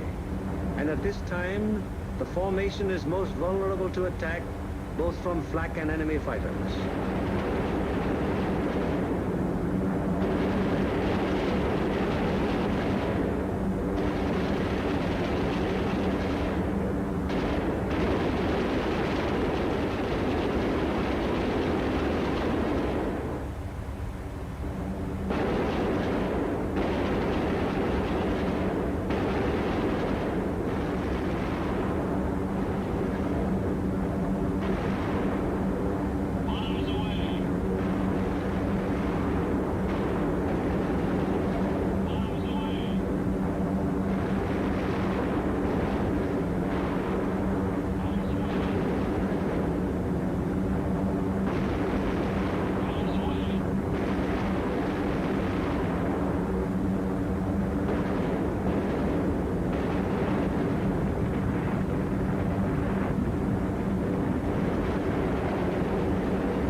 An hour later, the second task force comes over the target.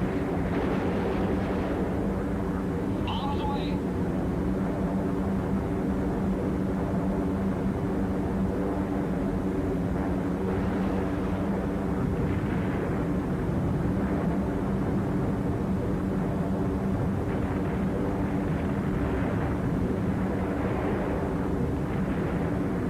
The third task force comes over its target at Danzig. Bombs away.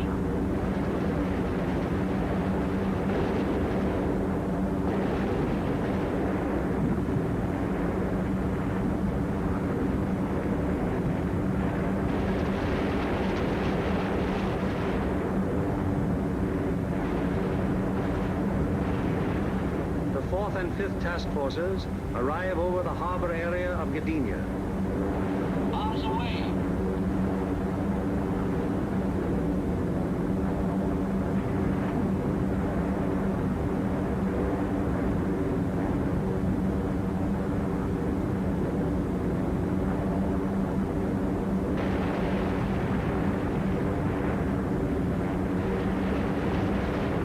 Bombs away on primary at 1142 hours.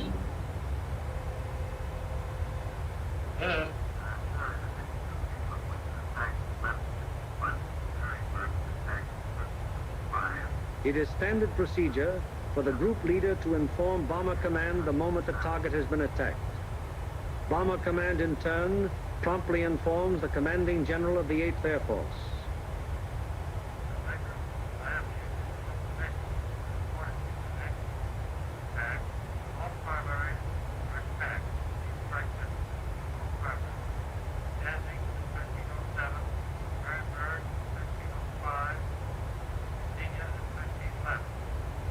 Yes. Yes, sir. I'll advise you as soon as they land.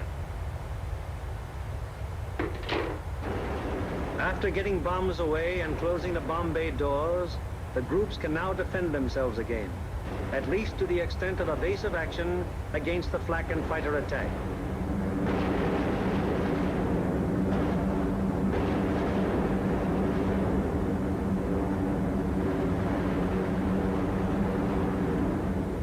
The lead group flies a straight course for 15 seconds before turning off to the rally point. The lead group then proceeds to the rally point at an indicated airspeed of 155 miles per hour, making S-turns meanwhile to permit the trailing groups to catch up. The lead group crosses the rally point at a height 1,000 feet lower than bombing altitude. The succeeding groups will close with the lead group as quickly as possible to regain the defensive combat wing formation. The following groups need not necessarily pass exactly over the rally point in regaining wing formation. In the meanwhile, the Marauders take off to fulfill their part in the day's operation.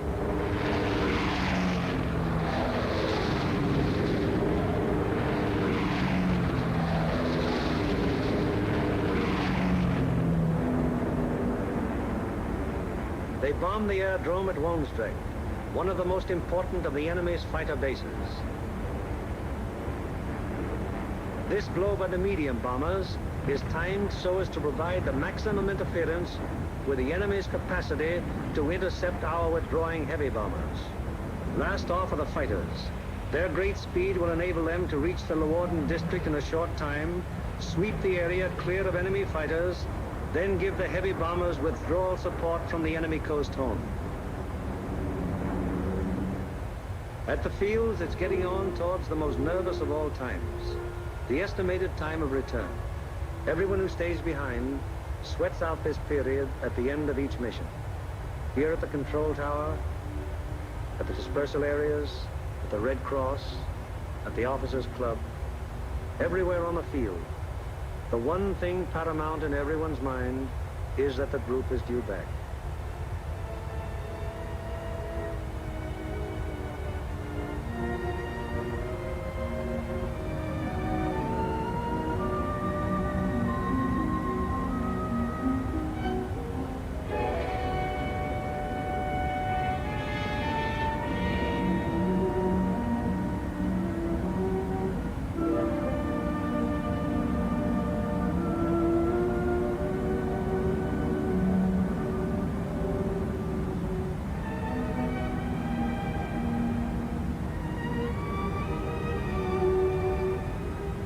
Went out to attack the target. How many have returned? 1, 2, 3, 4, 5, 15, 16, 17, 18.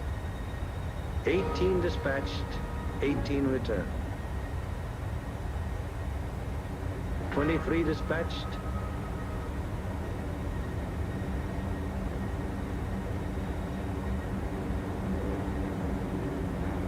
23 returned. However, there are other groups which weren't so fortunate. 18 dispatched, 17 returned. 20 dispatched, 19 returned. 20 dispatched, 14 returned. 19 dispatched, 18 returned. 20 dispatched, 10 returned.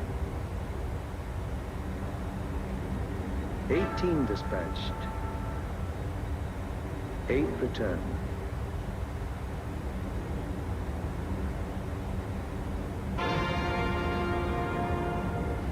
Flares dropped from aircraft signal the presence of wounded aboard.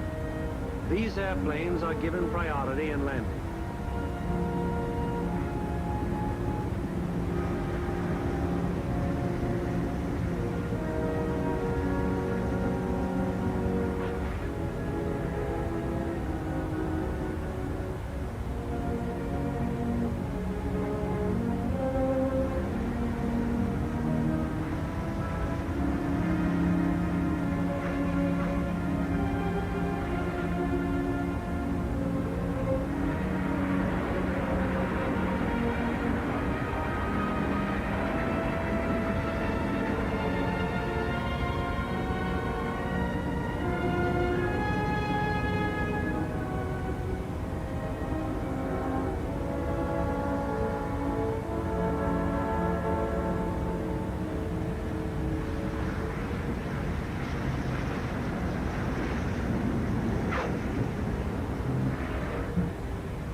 The airmen are home, but their job isn't over yet.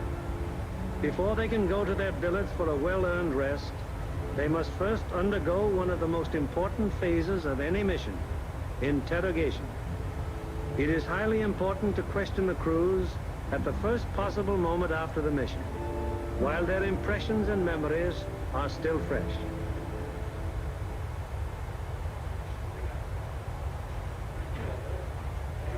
Crews who have anything of immediate importance to report go at once to the hot newsroom. Hello, boys. How are they? Well, kind of long, not too rough. Best bombing job we've ever done. Good, good. Somebody in trouble? Yeah, we saw one B-17 go down there just before St. Francois. Where was that? Well, that was at 5240 north. 540, yes. 1 degree, 50 minutes east. 0150 east. Yes, and what time was it? That was at 1524. And was that a G-fix? That was a G-fix, yes. And we had the radio operator get on the MFDF section. He sent in the coordinates of the fix. Good. And I had my radio operator turn on his IFF to emergency when we saw it down. Okay. And what happened? Well, the ship went down, apparently under control, and started hit the water. Yes, I was looking through the glasses, and I saw 2 dinghies come out, and 10 men apparently all okay. Good. And what altitude were you? We were at 5,000 feet. Okay, anything else? No, settle up for a cup of coffee. It's waiting for you, boys. Thank you.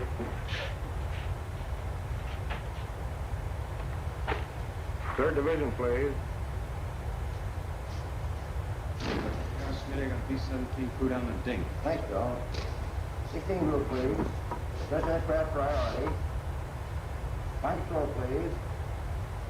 16, bomb division here. We have a B-17 reported fixed at 52 degrees, 30 minutes north, 1 degree, 30 minutes east. That's right. He received a ditch, yes. He received a ditch at 15:24 hours by the reporting aircraft. 2 dinghies were seen to break out, and 10 men got into them. The reporting aircraft is at 5,000 feet. Yes, that position's an MF fixed. Okay, 16. Thank you.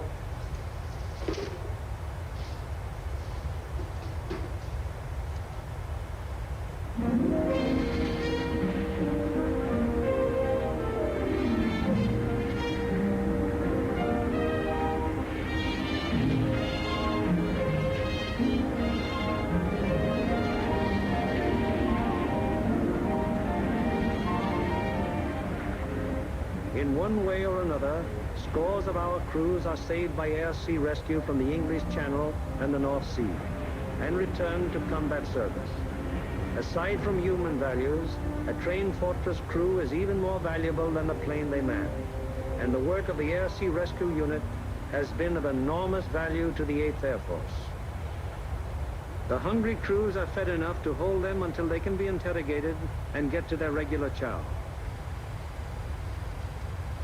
These men are from the groups that went to Anclam. At 11:43 hours, you were at 12,000 feet. Did you get your bombs on the target? Yeah. What about enemy fighter? Well, that's something we should have discussed. Well, let's get some of the details. Where did it begin, Paul? They first jumped us at 10:30 there just off the Danish coast. And how long did the attack continue? They stayed with us to the target and until 13:27. And at 13:45 we had another group attack that stayed until 14:05. Had a couple more attacks. The last one was at 15:26 just off the Danish coast coming out. And about how many enemy fighters did you see? Well, I don't know how many of them might have been appeared, but I saw 60 or 70 myself. I couldn't keep track of them, sir, but I counted about 65. I stopped trying to count when I got to 50, sir. Well, do you think it'd be accurate to say then that your ship saw between 65 and 80 enemy aircraft? Yes. What type of enemy aircraft did you encounter? From what I could see from the tail, they threw the book at us.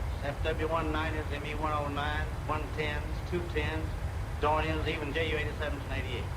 I saw a couple of Focke-Wulf 189, at least 2 Heinkel 111. What positions did they attack from? Well, they came from all over the place. Fighters are pressing home their attacks from 300 to 400 yards. Would you characterize these attacks as determined? Sure. Brother, you can say that again. No, I think those guys are really trying to shoot us down. I wouldn't be surprised. How would you describe the enemy fighter tactics? Well, I describe them as murderers. That they usually attacked in formation, queue up about 300 or 400 yards away, 12, 13 single-engine fighters, right through the formation. How did the twin-engine fighters react? They stayed out to the side and above, just out of range of our guns, and shot cannons and rockets at us. Then they queue up and press home a regular fighter attack. What caliber would you say the cannons were? My guess would be 37 millimeters. What do you think, Alex? What about the rockets? We shot a lot of them. I didn't actually see any hit our formation. They weren't doing us any good. I saw one of them blow a wing off the 17 below it, ahead of us. They started to spin in. Good. No, sir, I didn't see it. Where was this? Over the target, right after we started our bombing. Fellas, notice any distinctive markings on enemy aircraft? Yeah. Oh, quite a few. There are a number of FW-190s, mostly yellow noses, some white noses. No red nose. No, I didn't see. Boy, those yellow-nosed boys really come in close. Did you see that one come right on our left wing? I saw a 109 with black and white diagonal markings on the wing. Black and white. I had a white nose. No. Getting back to those rockets, I believe that Jerry can reload his rocket guns from inside the ship. Yeah. That'd be my guess, too. I saw at least 9 bursts from rocket guns on one ME-210. 9 bursts, huh? Talking about 210s, there was one that came in and shot a cluster. It looked like clay pigeons to me. Say, those things look like baseballs to me. Can you describe that more fully? How did they react? Well, they didn't look like baseballs. It was more like streamlined and smoked all the way down, but they didn't explode. Didn't explode, huh? No. What about planes? I knocked down 2. They were making attacks about 5 o'clock level. Yeah, I saw it. One of them blew up in the air, and the other one went down in flames. The pilot of the second one bailed out. That was at 11:44. We were right over the IP. Were any other guns firing at these planes? No, sir. These were my babies. Any more? Yes, sir. I got one destroyed and one probable. I knocked 210 down right over the target. The plane exploded in the air.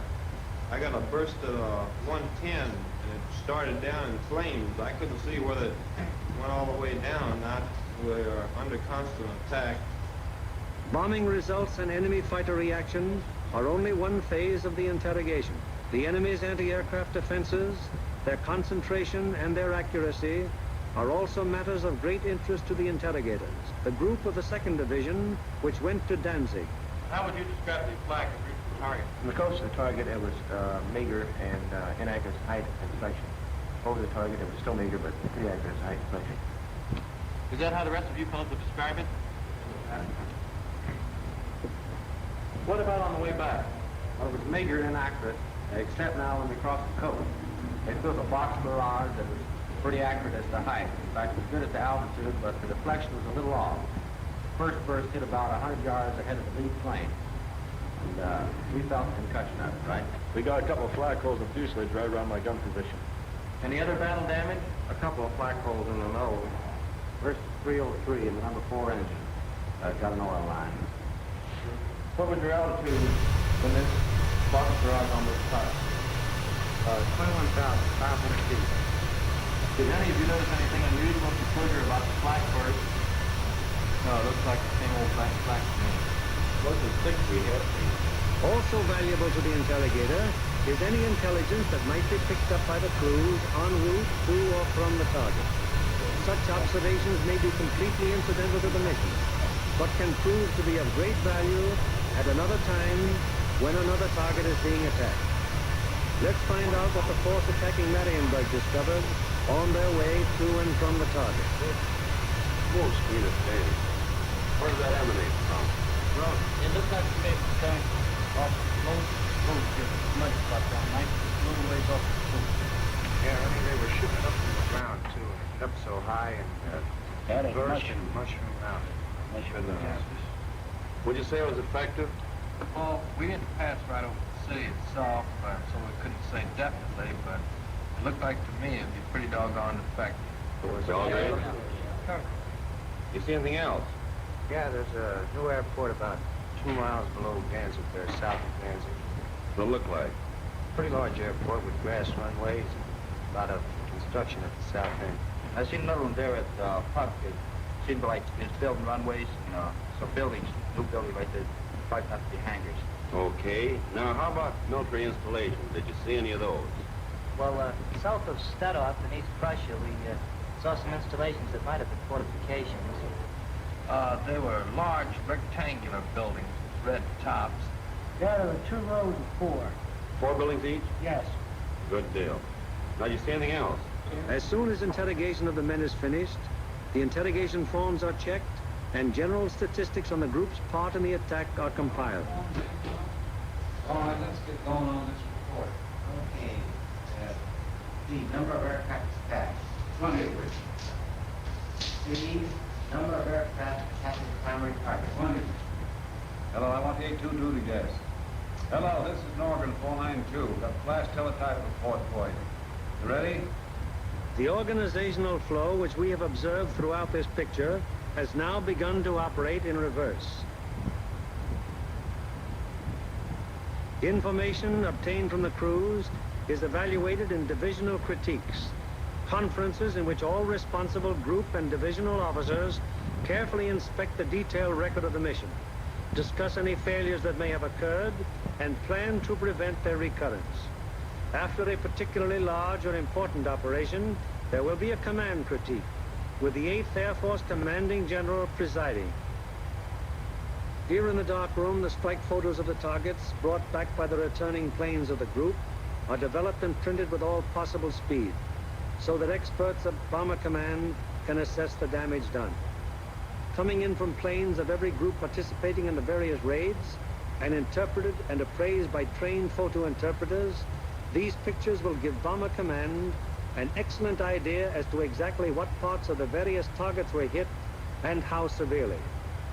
Here, as seen in these pictures taken the following day by photo reconnaissance planes, severe damage has been inflicted on all the major and most of the minor buildings of the Aurora factory at Anclam. This is a strike photo showing how Danzig looked during the attack. Very extensive damage has been suffered in the harbor area. Here is an annotated PRU picture of Gdynia as it appeared after the attack. A near miss is seen on the liner Deutschland type. The transatlantic liner Stuttgart does not appear in this picture, although she was seen afire and in the hands of tugboats immediately after the attack, as these strike photos reveal. Aside from the Stuttgart, several ships in the South Basin have been sunk or damaged, including the liner Oceania. Shore engines are also heavily hit. At Marienburg, the PRU photo discloses that the damage was exceptionally severe, almost every building having been destroyed or seriously affected.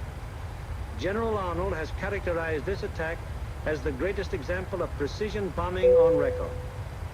Other targets will be as thoroughly destroyed.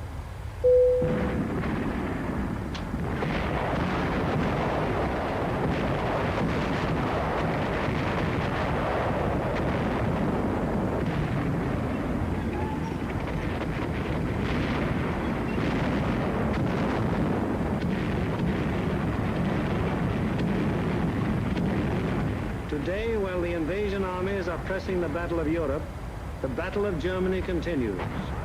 Day by day, whenever weather permits, heavy bombers roar out over the heads of the advancing ground forces, blasting away systematically at vital industrial installations hundreds of miles to the rear of the enemy lines.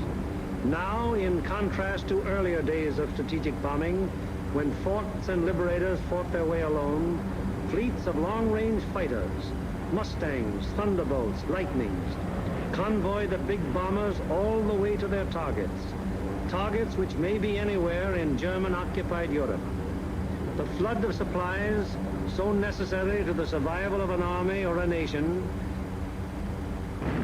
synthetic rubber, steel, food, fuel, textiles, this flood is gradually being reduced to a trickle. And finally, even this thin, inadequate stream will die away. Then the German armies in the field and the German workers on the home front will have no food for their stomachs, no clothing for their bodies, no metals for their machines, and no fuel with which to run them. Then the Battle of Germany will be won, and with it, the Battle of Europe.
Alright, welcome back to the flight deck. We're only a few miles away from top of descent, so it's time to start getting ourselves ready.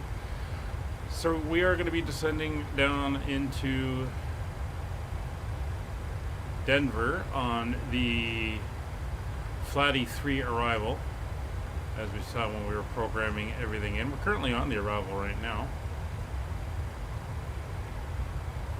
Heading in, and just here as we come up to our top of descent, I've set 18,000 feet for now, as we'll get ready to start heading down. So the weather currently down in Denver, although this METAR is an hour old, the winds are out of the south, and as you can see, there's a bunch of cloud layers that we're going to be going through. Temperatures about 3 degrees, And 2971 is the current barrow, so we'll set that in as a standby. Flight attendants will begin handing out forms momentarily. 2971 is set. Please review and complete these forms and keep them with you for We'll do a double presentation check upon on that arrival. as we come down and get a little bit closer. So arrival data will come down now, and we'll set that up. So we come to our reference here. We're going to land at flaps 40, so we'll set that up so that is now all set up in there. So our arrival data is set with a reference speed of 124.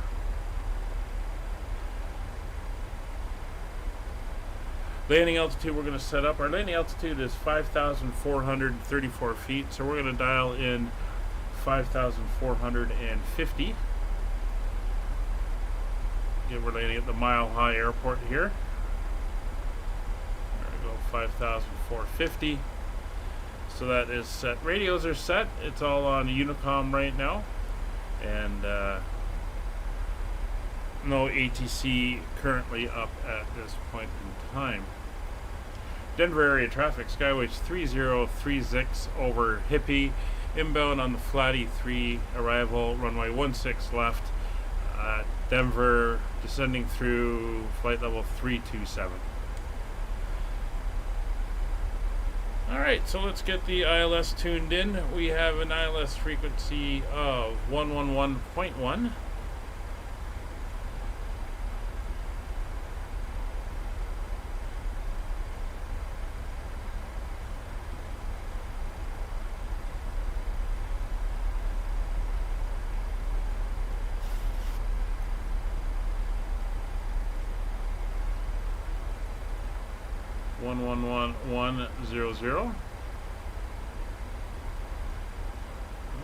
Let's clear that.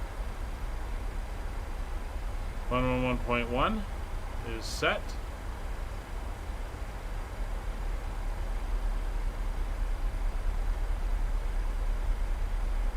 We're going to tune in the Denver VOR over here of 1179.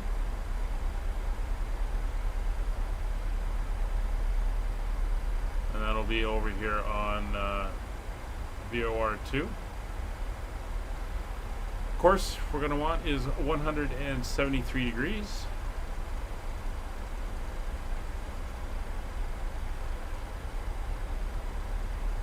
And we don't need a course to that one over there. It's just going to point in the direction. And there she is. As you can see it over there.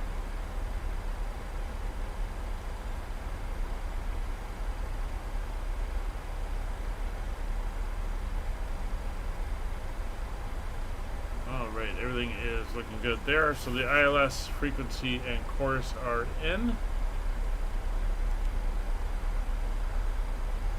Anti-ice we're not going to worry about right now. Recall is clear. MCP is set. We want to set an intercept altitude of 7,000 feet, so we'll get that in now. There we go. That's the ILS intercept.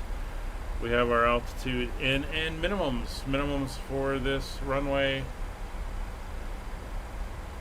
Full ILS is 5557. So we're going to set this to radio, and we will set 200 feet, which is the radio altimeter minimums.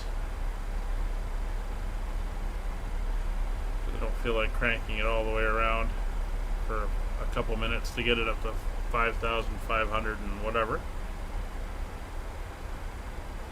Auto brake's going to set to level 2. And we're just waiting for our transition and our altitude.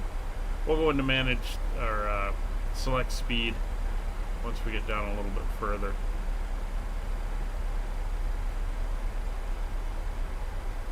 We do have to be at 250 knots at Eldo, so we'll bear that in mind. 210 at Brun.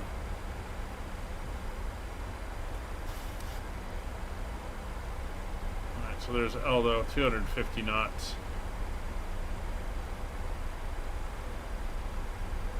So we'll watch that.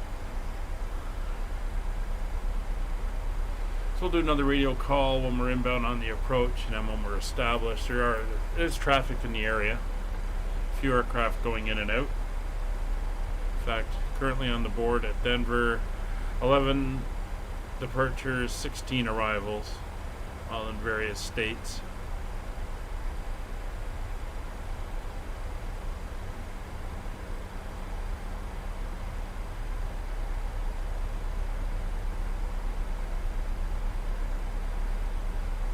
Like there's a private jet going in now, and then there's a Southwest 737 going in. We'll probably be going in behind him.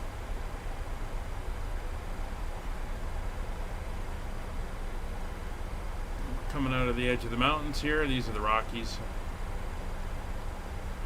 There's the flat of Colorado out there. So everything's looking good. Fuel's 2.9 tons. And engines are all looking good as well.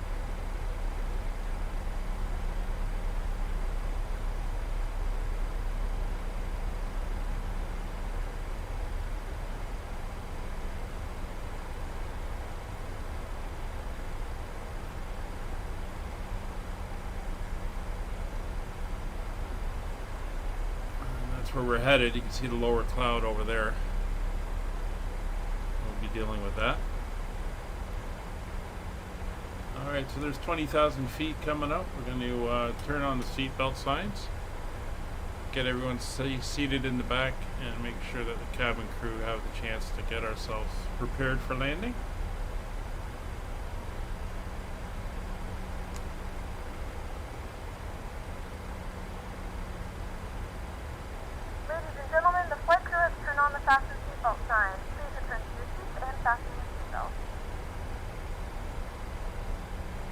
So the identifier for the ILS is India Lima Tango Tango. We'll keep an eye on that. It should come up over here on the display, the DFD.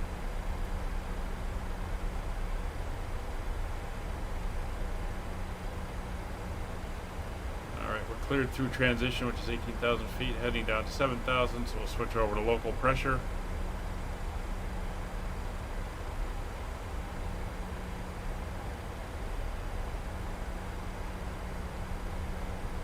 And we're coming up to Eldo, so we're going to go into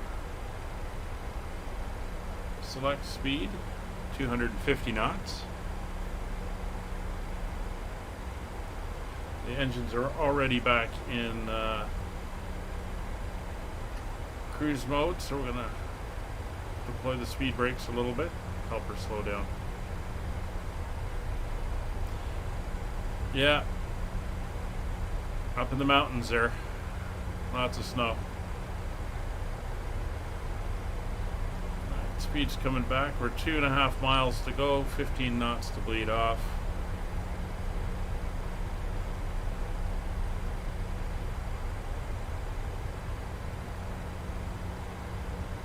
There we go. 250 at Eldo.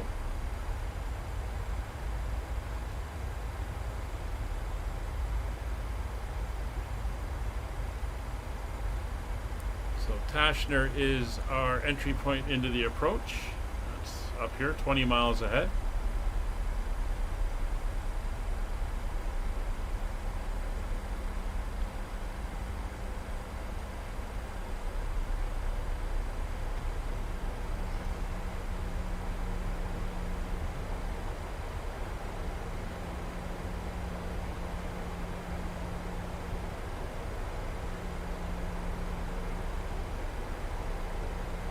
So there's 4 runways north-south, 2 east-west. We're landing on the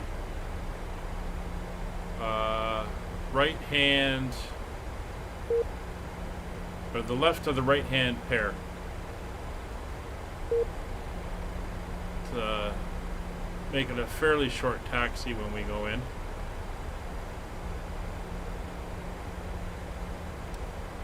We have begun our final final descent into Denver. Flight attendants will be passing through the cabin. Alright, so we're about select 10,000 one feet final off the time. ground. I know Please ensure it tray says table lights 14, shown but and the seats are in elevation's the like full upright 5,000 feet. position. So Please landing also lights are store coming any on, turn off carry-on lights are items coming either in on. the seat back pocket or under the seat in front of you.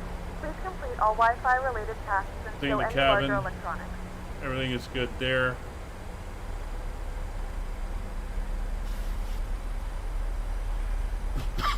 Pressurization is looking good.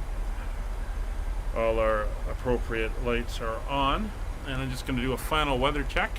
See if there's an update.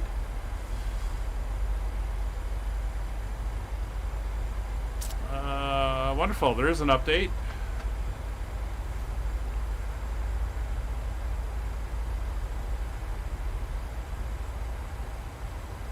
We're going to keep on this approach though.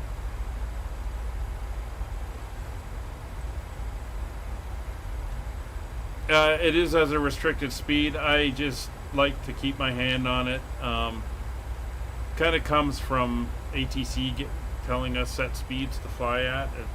It's just something I have a tendency to do.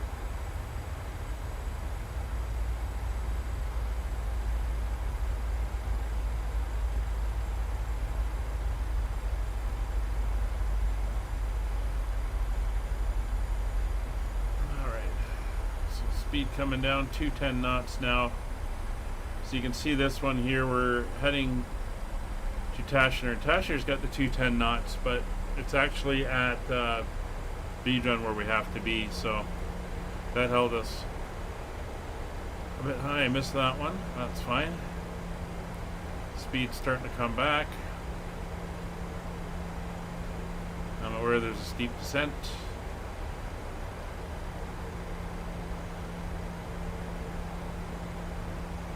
So speed's coming down. Flaps 1 speed checked. We go to flaps 5.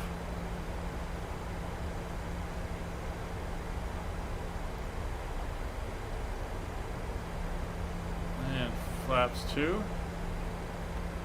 Speed checked.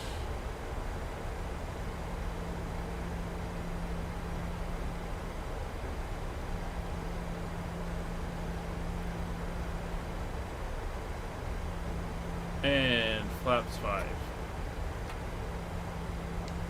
Denver area traffic. Skyways 3036 at Teschner. 12,600 feet inbound for the ILS, runway 16 left.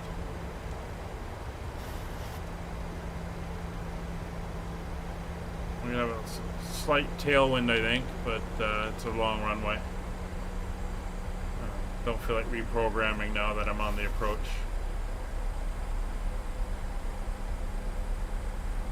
Alright, 25.3 miles. We're picking up the ILS now.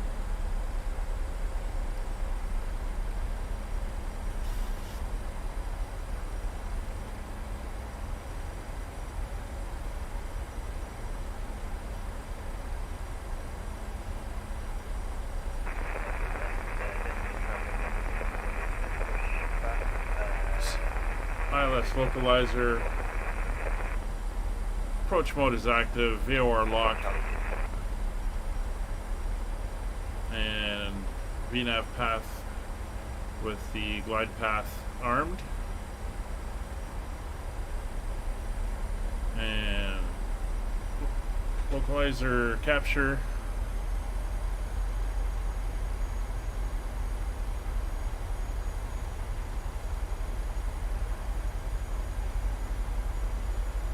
The airport ahead. Bring the speed back now to 185.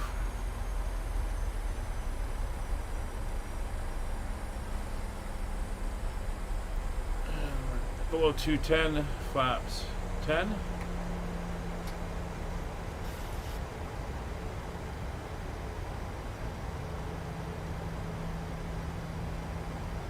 Denver traffic marker 602, taxiing 17 left via Alpha Sierra Mike Echo Delta Denver.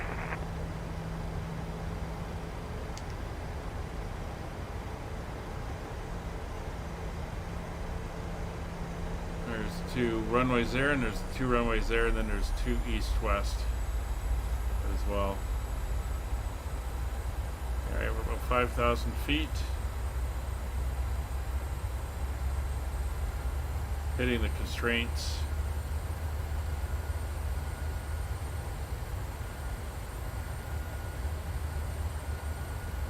10,000 at Jabo, and then we've got a hard 7,000 at Let's, where we should intercept the glide slope.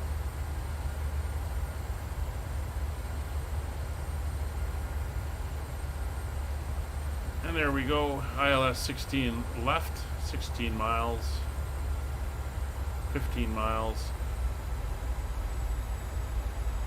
It's identified.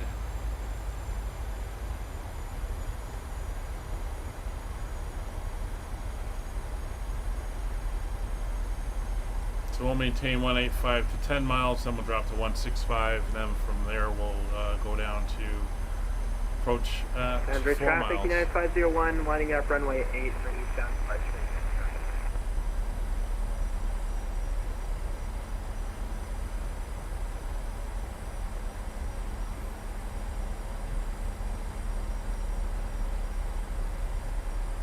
It's 2 runways, and then there's a taxiway on either side of it, so you got to make sure you're on the right thing. There's the other 2, those are the 17s over there. There's an aircraft departing on 8, which runs that way, and then there's 2-5 runs over that way down there. So pretty interesting layout here at Denver. This is an add-on airport as well, so it's nicely done.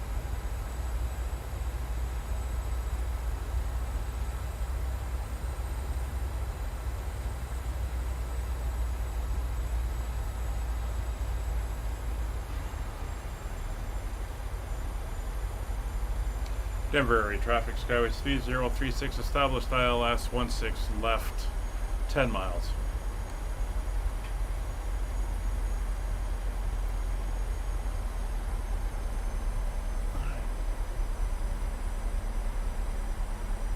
It's 9 miles. Denver traffic, United 501, departing runway 8 eastbound for Eon 8 departure. Denver traffic. Lead the speed to 165.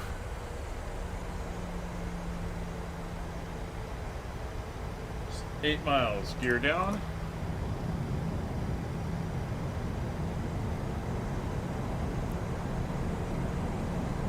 Gear down 3 green, flaps 15. 7 miles. We're gonna have we have a rough speed of 124. We're gonna add 5, so we'll make it 129 as our approach speed.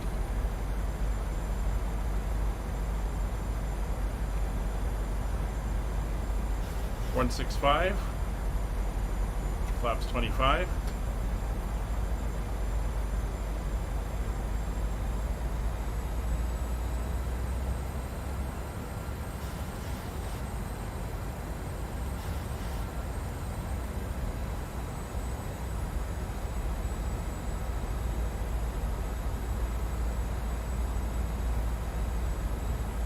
Traffic leaving off of 08 over that way. Areas down there. It's 5 miles. 4 miles. Denver traffic, Delta 15. 129 approach speed is set. Ready for taxi. Soon as the traffic ahead is ready. Eastbound 717 right.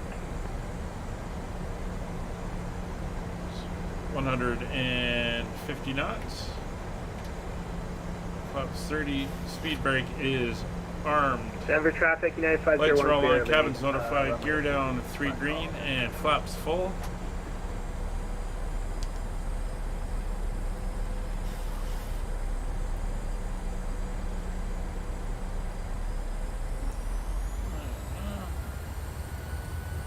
Denver traffic, Southwest 557, taxiing to runway 8 via Charlie November Mike.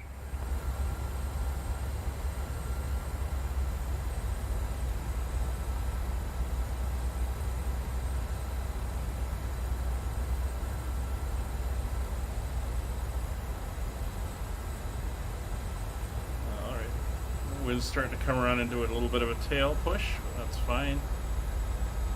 With the component, it's probably only going to be a couple knots. As I mentioned, we got a long runway ahead of us. It's 500 feet. I have the aircraft.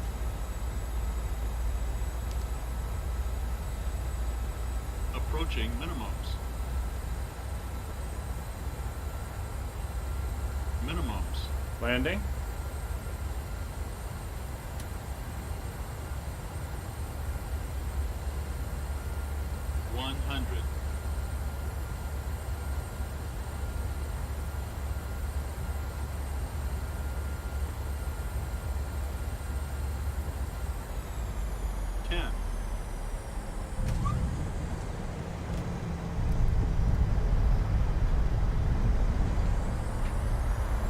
Welcome to Denver. Auto brakes on, reverser's green. 90 knots.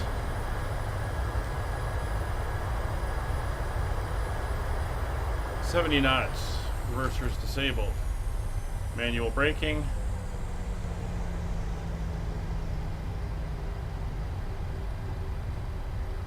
And we're off at the high speed.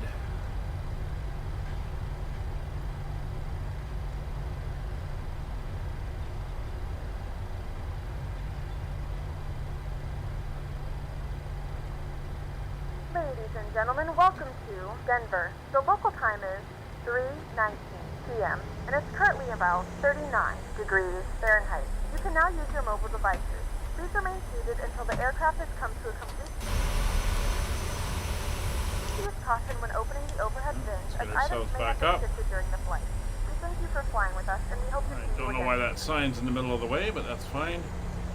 Denver area traffic, Skyways 3036 clear, 16 left taxiing to B terminal via F Foxtrot 4 Golf and Bravo Sierra.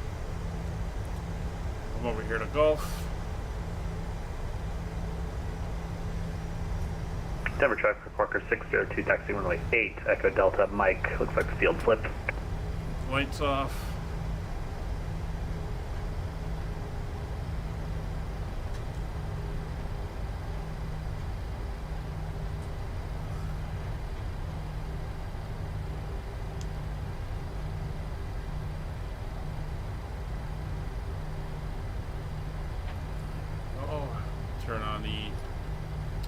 Turn that off.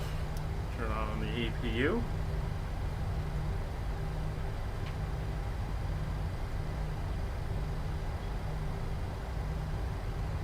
And there's a low pressure. Hit start. Denver traffic Southwest 557, departing runway 8. Denver traffic. So Aurora flies out of the Bravo gates, which are the second infield terminal over here. That's where we're headed, down to Bravo Sierra. We'll taxi in at that point.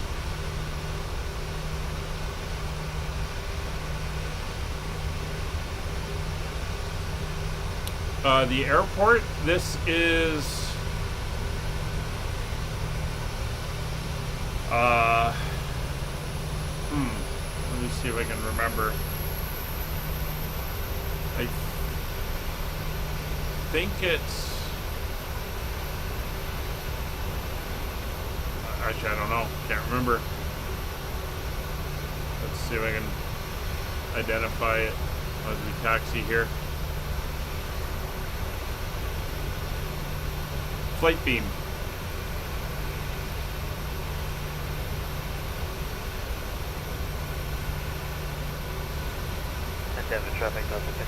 So this is the C terminal, and that's the B, and there's the A, and then there's the main entrance down here. We saw that when we flew out of here in the dark. This is all nicely lit up.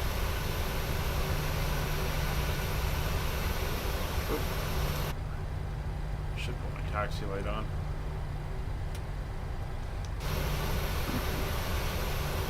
That's Southwest over there. Yeah, I'm running the add-on.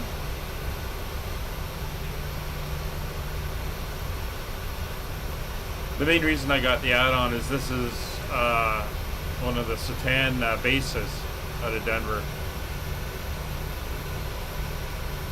So I got the 3 bases for them, which is Miami, here, in San Francisco. Denver traffic, Walker 602, lighting up, waiting, runway 8, Denver.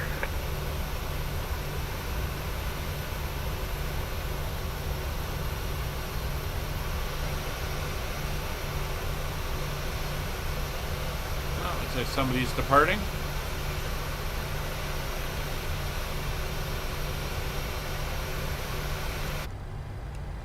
Alright, so here's where we're headed. See, there's the main terminal. So the way Denver's arranged, there's the main terminal, and then you come out to one of these outfield places where all the airplanes park.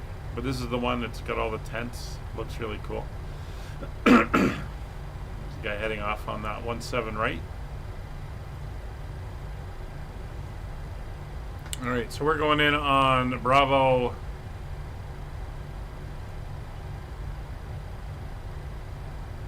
Sierra.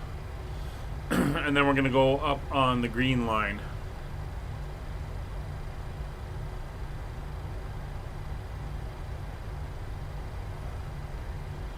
Here's Bravo Sierra. This is 4 Whiskey.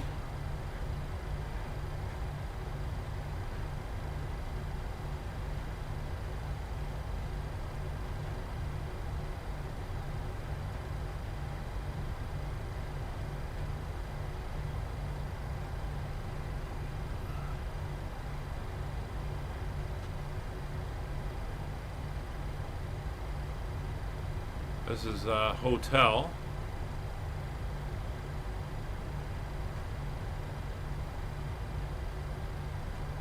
Is this where we, no, it's not where we wanted. It's in one more. Whoop, there's the. Sorry, it's up here. Just trying to read the map. There's a disconnect between the 2 maps I'm reading that doesn't quite cover that little inner space there in detail. Denver traffic, Walker 602, taking up runway 8 IFR to the east on the SQ 7, Denver. Anyway, we're heading to B22, Bravo 22.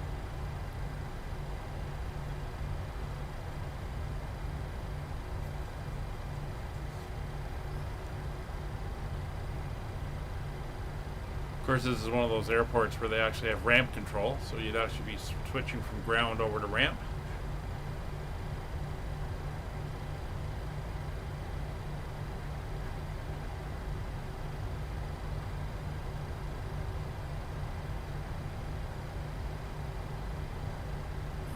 There's 18. All right.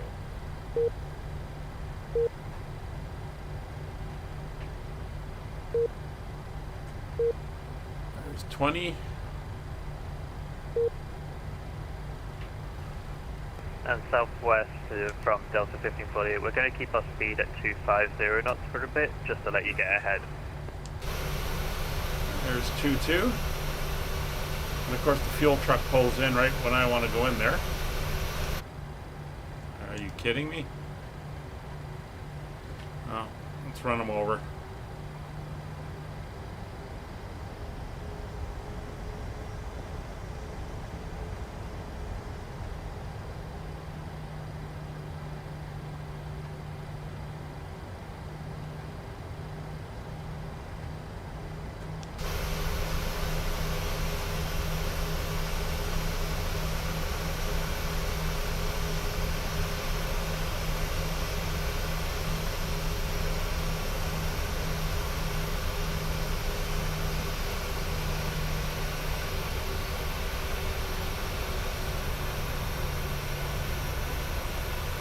Ignore the fuel truck.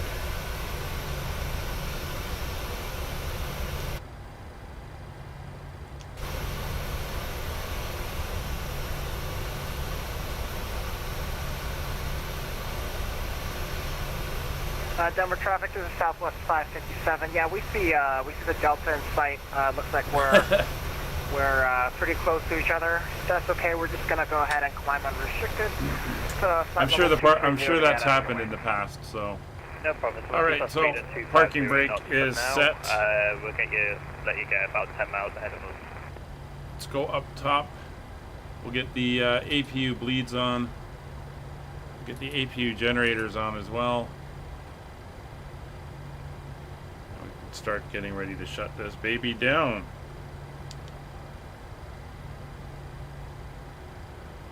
So fuel control lever is bringing off the engines. Anti-collision lights off. That could go there. They're all off. Turn off the fuel pumps. Isolation valve open. Flight directors will come off. I'll clear that. There's the air going in the back.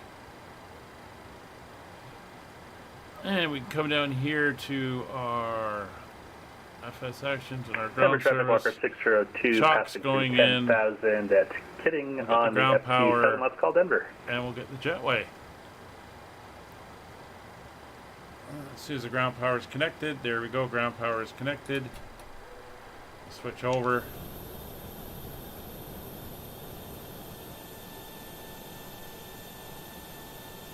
And there we go.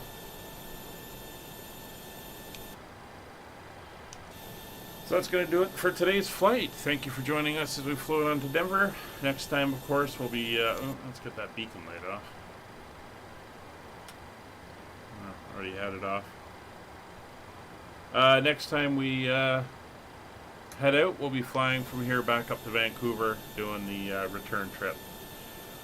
Our next stream, we're actually going to be flying on Sunday as it stands right now. It'll be a 1400 Zulu departure. We are leaving Montreal in the A310 and we're heading down to Puerto Vallarta in Mexico. So I hope you'll join us for that flight. Until then, thanks for coming by. Thanks for watching. Please like, subscribe, do all that good stuff. Helps the channel. And of course you can come see us on our Discord if you want to come fly along. More than welcome. Links are in the description as well as just going up into the YouTube chat now. Take care, everybody. See you on the next one.